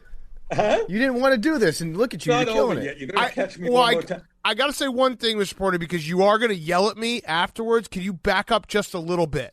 You're going to get mad at me because you're – there we go. Yeah, there you go. I thought you meant – No, you're going to get mad at me when you see the clips, and it's just half of it. It's just half your face. When you said back up, I thought you wanted me to repeat something. No. So that's good. I mean, it feels like, all right, this is a good, we're boosting you back up. This is dudes lifting dudes. Yeah, I want to also tell you before I forget, if you knew the number of people that, that know who I am for one reason when I'm on, you know what they always ask me? I miss you not being on Pardon My Take. That's the truth. Yeah. We miss you too. It's been a long time.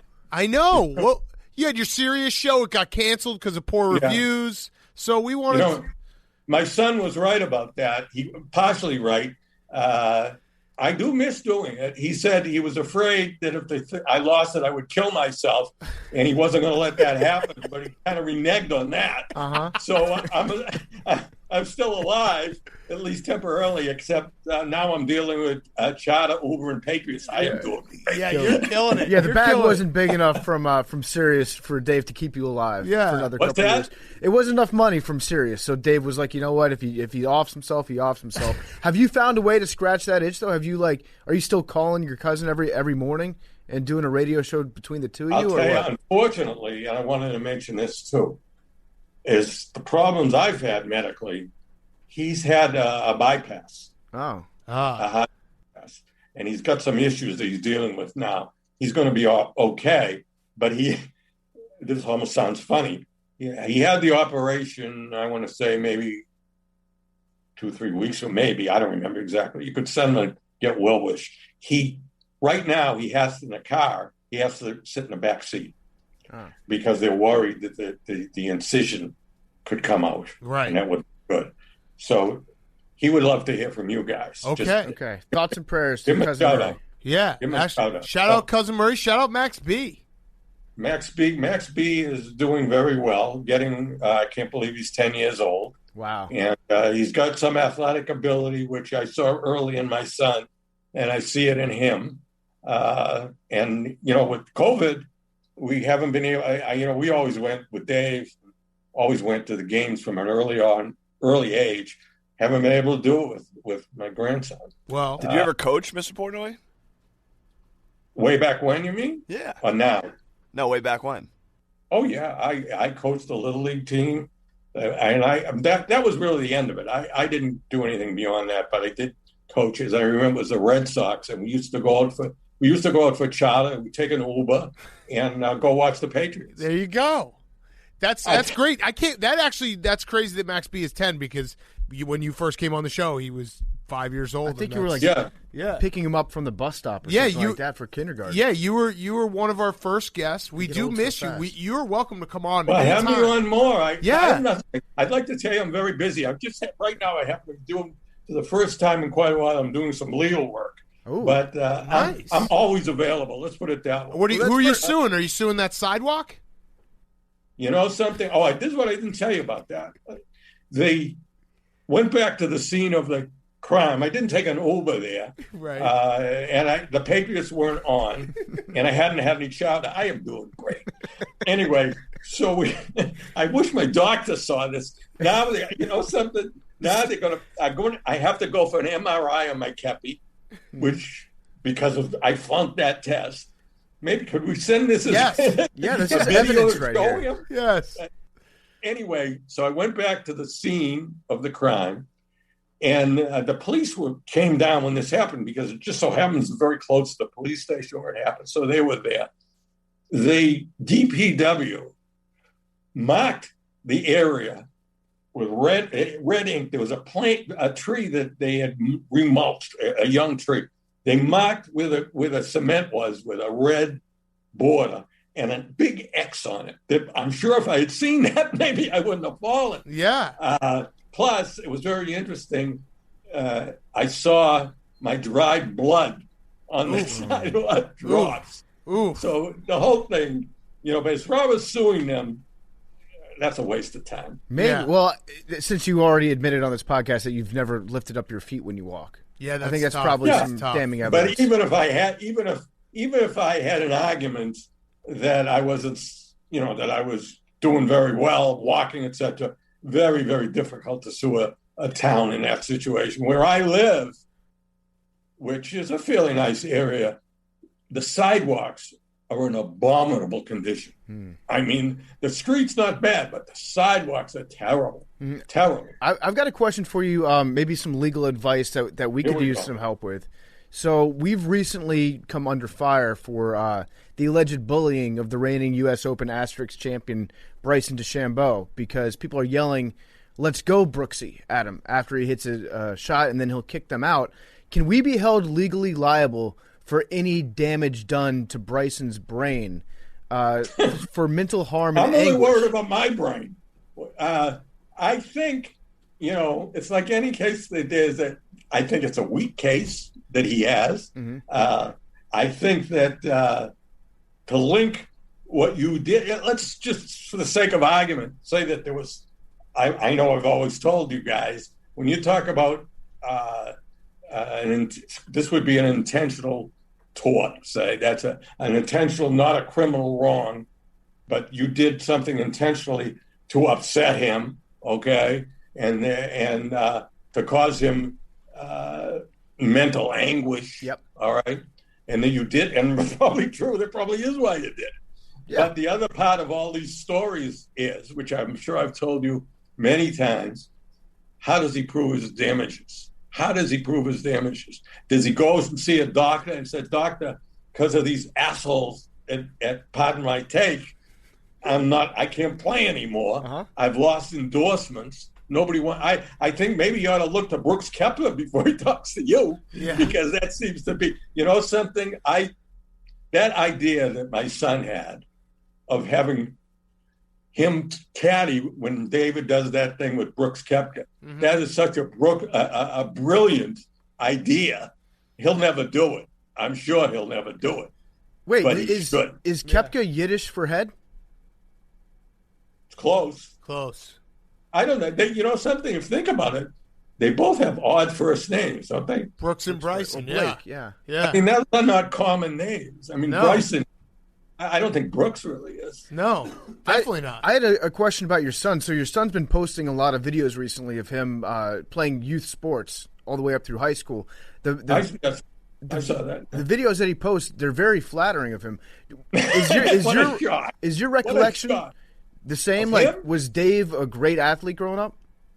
He was very good. And what he was, which, you talk on baseball, I don't care how good you are, there's got to be more than one good player on the team, all right? And he was with a group of people that were good players. He wasn't the best one on that team. There were a couple of people that were one kid, I don't know if you know Peter, you might have met him. He works for MLB. He was an exceptional athlete and got a lot of awards. Relative to David, I'll tell you something. And it's gone now, but this is what my grandson has now. Speed.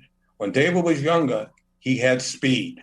And that expression in sports, speed kills. You can't teach somebody to be fast. My grandson has it. David had it no longer, obviously. He's getting Adderall. But he had it. It's similar. Huh? Yeah.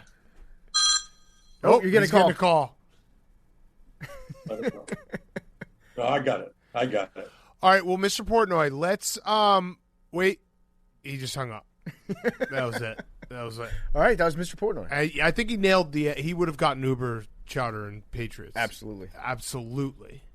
I think that's it. We just healed him. Yeah. You don't want to tell him to join again? I think that would be a whole thing. Yeah, that was a perfect sign-off. So I'll call him right now. I'll follow up. I'll tell him thanks for coming on, and we'll have him on again. So, yeah. Thanks for supporting. Do you have to ask him the real back question? No, I don't. Okay. So we're good. Hey, so we'll end it there, but can you just give us the 3 words real quick? Uber, Zoom, Patriots. How about that? Uber, no. Chowder. Hold on. I'm gonna. Wait a minute. Uber, Chowder, Patriots. What did I miss? You said Zoom instead of Chowder because you were thinking about going back on Zoom. He's looking at the Zoom. Hold on. That's understandable. Yes. I got to pass on that. You do. Yep. Yeah, you were looking at the Zoom to try to get back on, but we'll talk to you soon. Wait a minute. What chance?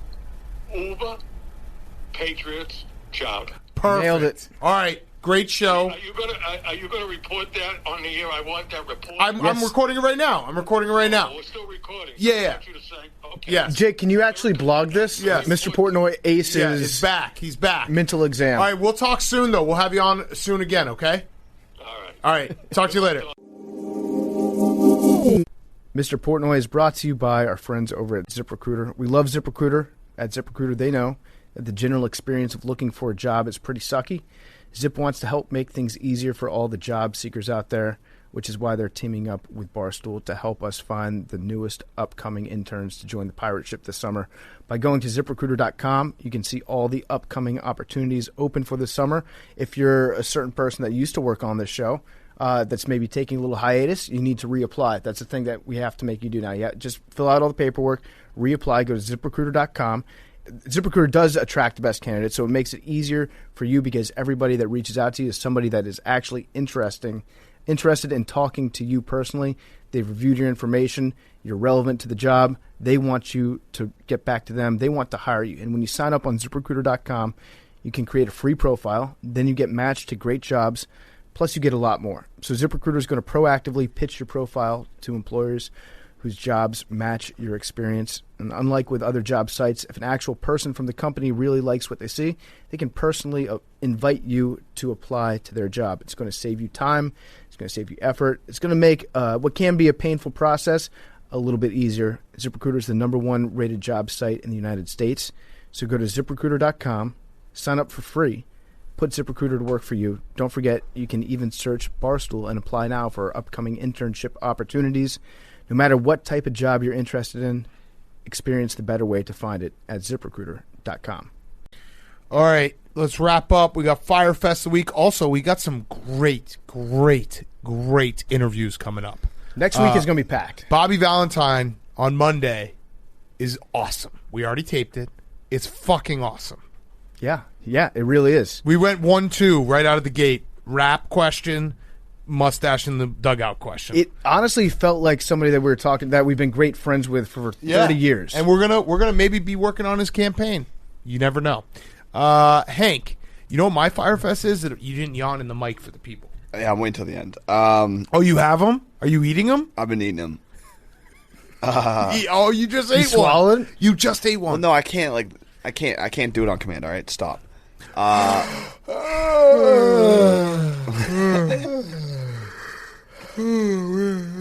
Fyre Fest of the week is that I had an opportunity to go to Game 6 of the Islanders game, but I decided to save my money because I was going to buy tickets to Game 7 in Boston and go home, watch the Bruins win in 7 at home.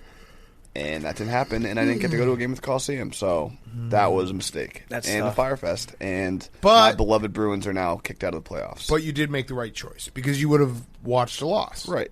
And spent money on a loss. But it's cool atmosphere. I don't know. Maybe could have been able to write that off in my own mind. Collie. What, just a trip home, get to go down to the spit, chuck some knucks, gas I a couple beers. appreciate what you just did, Hank, because that is the all-time, everyone does that. He didn't say write that off on my taxes, write that off on like my budget. No, write that off on my own mind. Yeah. And that is so true when you're like, all right, I wasted money on this, but yeah, well, you know. Spent $300 at the bar, but I didn't go out all of COVID. Right. And also, Hank, you can keep that in your back pocket as an example of a vacation that you didn't take. Yeah. I miss those days of like in college where it's like, all right, I don't have a lot of money. I'm going to go big tonight, and then I'm not going to go out on Tuesday. and that's how I budget. Oh, I mean, like if you got sick on a weekend in college, it's like you look back on that, you're like, that honestly probably saved me $400. Free money. Absolutely. I wish I got sick more often on Fridays. Yeah. Oh, that was one.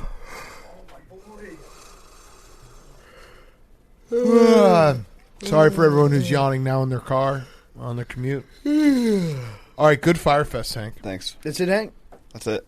All right. My Firefest is the pretend girlfriend that I never had is now trying to sleep with everybody else on this podcast. Yeah, I woke up to that. So that's a shame.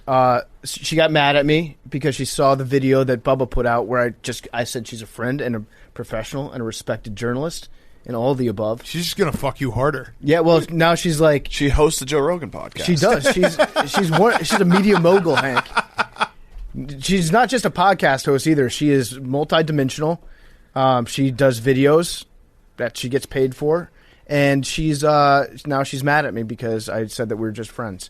So she's lashing out. She wants to sleep with the entire podcast right now, which means that part of my take is going to be even more successful based on her past. Yeah. So a girl that I was never dating broke up with me. Brutal. It's tough. Sorry for your loss. But she also DM'd me to apologize later and called me daddy again. So who knows? Just do it, PFC. Who knows? Just go down there. Who knows? Get it over with. I don't want to force it. I can't force it. It's like there, but it's not, Trying to get you to yawn. Now I'm yawning. Now I got yawns up my... Oh. It's like you're scaring me. You're scaring my yawns. Just do it, Hank. Just do it. I'll pretend that your yawns aren't here. I'll just pretend they're not in the room.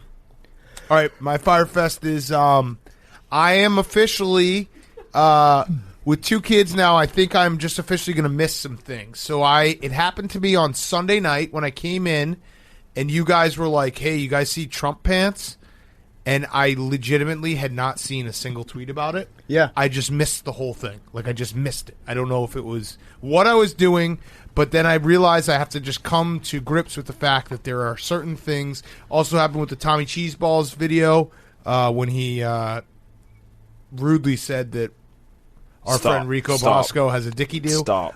What's a dicky do? It's when your stomach's so big you can't see your dicky do. I think it's your stomach sticks out farther than your dicky do. There it is. But I missed that. So guess what? I'm just going to be the miss it guy. It also happened with Corey Davis. People told us, which I'm not going to blame anyone else in this room, but no one said, hey, he's not on the Titans anymore. But I'm just going to miss some stuff. Hand up. This is my pre-warning that, like when I'm like, hey, I just missed that whole thing. I literally just missed the whole thing. I had not even an inkling of the Trump pants when you guys were talking about it. Dude, it's actually a blessing for you. Yeah, it's a great excuse. It's memory holing shit. Yeah. Listen, 90% of the stuff that I learn about on a day-to-day basis is stuff that actively makes me dumber to know. Yeah. Like when I saw the Trump pants, I was like, all right, so some people are saying that he's wearing his pants backwards. Some people are saying that he didn't iron his pants correctly. Mm-hmm. Some people are roasting me, saying that they look like my Capitals pants. Mm-hmm. And then 6 hours later, I had completely forgotten about it. It just took up valuable... You know what? His pants were living rent-free in my head. Yep. Right now, Big Cat, your head is like no vacancy. Yeah. Nothing all full, baby. Like when you watch 8 hours of Casey Anthony videos 7 years later. Mm-hmm. Yeah, I did get really into the... That's just the criminal interrogation series on YouTube, which the fucking algorithm absolutely nailed me on that one. Right, true. She is kind of hot. Yeah. Bonk. Yeah. I'm more attracted to how good of a liar she is. Yeah. When she's like... You're attracted to her personality? Yeah. She's like... Well, in a crazy way, she's like, I work at Universal Studios. She doesn't. And then she led the detectives into an office building. Hank, was that a yawn? She takes him to the end of the office building, and she's like, I got to be honest, I don't actually work here. Yeah. Like, to me, that she's cool. I do think, yeah, it probably is for the better overall, just for like, hey, you missed a couple things, you don't need to see everything online. But it was jarring because it was almost like being concussed and being like, I forgot we had this time travel. You should see what happens when you take a vacation, Big Cat. It's crazy. Mm-hmm. Well, we are. are. You've been liking a lot July of those tweets. 4th. We actually, a couple of us are, what? Hank's been smashing that like button. Oh, I did like your like of the Dave Portnoy's mean to interns tweet. That person showed up just today. Just because I had to go through some stuff doesn't mean other people should. Yeah. Shout out all of our interns. They're trying hard. Love it. They're doing it. You the voice for the voiceless. Yeah, you made the world a better place. Yeah. That's right. You built something better for the people who come after you. Right. Mm-hmm. That's actually a very admirable thing to do, Hank. Thank you. I almost called you Frank. I don't know why. All right, Jake. Would you just fucking dominate all week again? No, it was actually part of my sweep today. Me, Hank, and PFT all won. Yeah, no, you dominated all week. That's what I'm saying. I mean, so did they. They actually put out more convincing performances than me. They deserve more credit than I did. Stop it, Jake. You're doing double sportsmanship again. It started off as a true Fyre fest until a few hours ago it was resolved. But backstory, Cup on the last episode, I had the reminder in a couple of weeks of you guys having to suck your own private parts. Dicky doos. And I had been doing research the last 2 days trying to figure out where that originated. We have our answer thanks from Chris from upstairs. He works upstairs. He emailed me. And you go back to the January 27th episode. Oh, no. Where are we? And Jake, make sure you put this in there. Give us a reminder that we need to make a video sucking our own dicks before the Takey Awards this year and how important it is. The weight of history is in our hands. MLB Hall of Fame. Tom Verducci. Yep. All right, so we'll do it. So for the that's good. Yeah, we'll so do it was a Fyre fest trying to figure it out, but now that video was okay. Good. Yeah. All right. Good job, Jake. That was that was one where Tom Verducci. He was in his study. Sunlit study. Yeah. I watched it and I've never laughed like harder at something that was trying to be so serious. What are you laughing at? Liam. Stop. You're ADD big cat today. Like focus. Focus on the podcast. I want to yawn. I'm also curious. I can't. We're not ending the show yawn until we get a yawn. You can't force it out of me. Jake, what were you Googling to try to figure out when we talked about sucking our own dicks? Yeah, did you see our dicks? Pretty much what you'd expect. Did you see any cocks? No. Shout out to Chris. That is a huge shout out. All right, so we will make a video ourselves. Deep throating ourselves.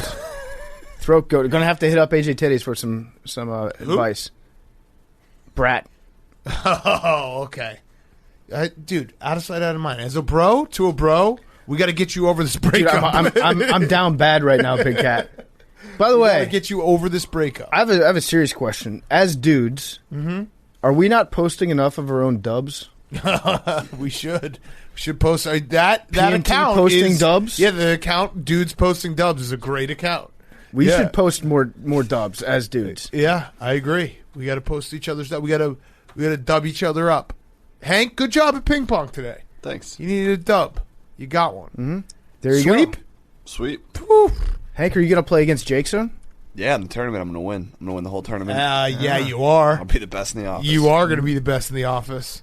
Hank's going to schedule Jake against like every other top seed on his side of the bracket. Yeah, he's going to be in. Listen, there's a big, massive contingency of people doing the scheduling. I'm just a small part of it. Sure. Yeah. The group of death. You're a small notch in the conveyor belt. Yes. Is that what you said? Yep. 54. Give me an 8. Give me 99. 73. 18. 67, 92 out of play. So you have a 1 in 97 shot today because B Ward has 69. No, 69 is in there as 100. Remember? Ooh, unlucky. 13 does not qualify. Does not count. 13 does not qualify. Wow. Anyone who had 13, you got robbed. 47. I feel like that happened last week. We've had 47 before. 47 now joins 52 and 84 in a 5-peat category. Tied for the lead. Wow. Is 47 bad for lottery balls? Wait, did we have 47 like last week? 47's last appearance was May 6th, a month ago. Wow. Love you guys. Got a fact. Wait. Yeah, give me a journalism fact. Journalism fact. Bobby Valentine on Monday. Awesome interview. There are 2 different kinds of a microphone. A condenser, which is used for studio recording and radio, like we're using right now, and dynamic is for live performances and speaking, like the metal silver round one. Very cool, Jake. Yeah. Love you Very guys. cool.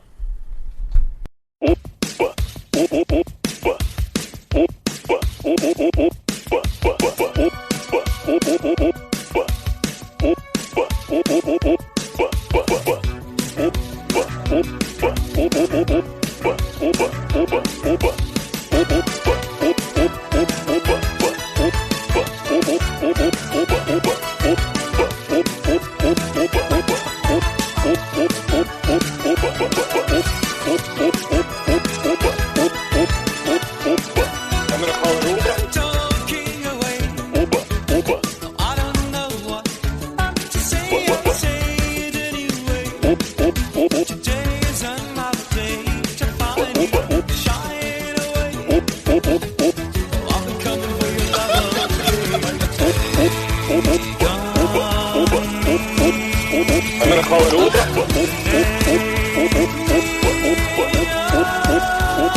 I'm gonna call it Uber. I'm gonna call it Uber. I'm gonna call it Uber.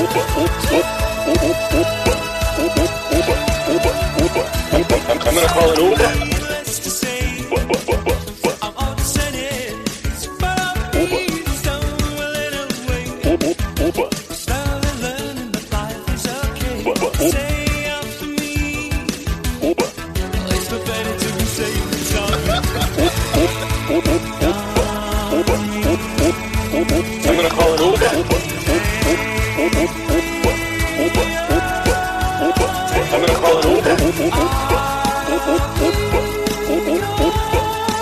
gonna call it Uber.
I'm gonna call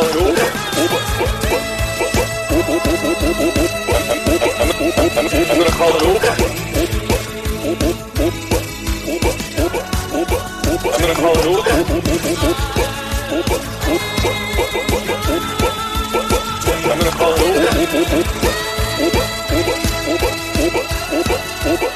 I'm gonna call it Uber.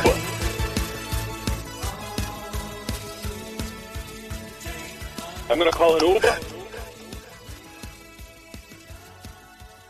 I'm gonna call it Uber.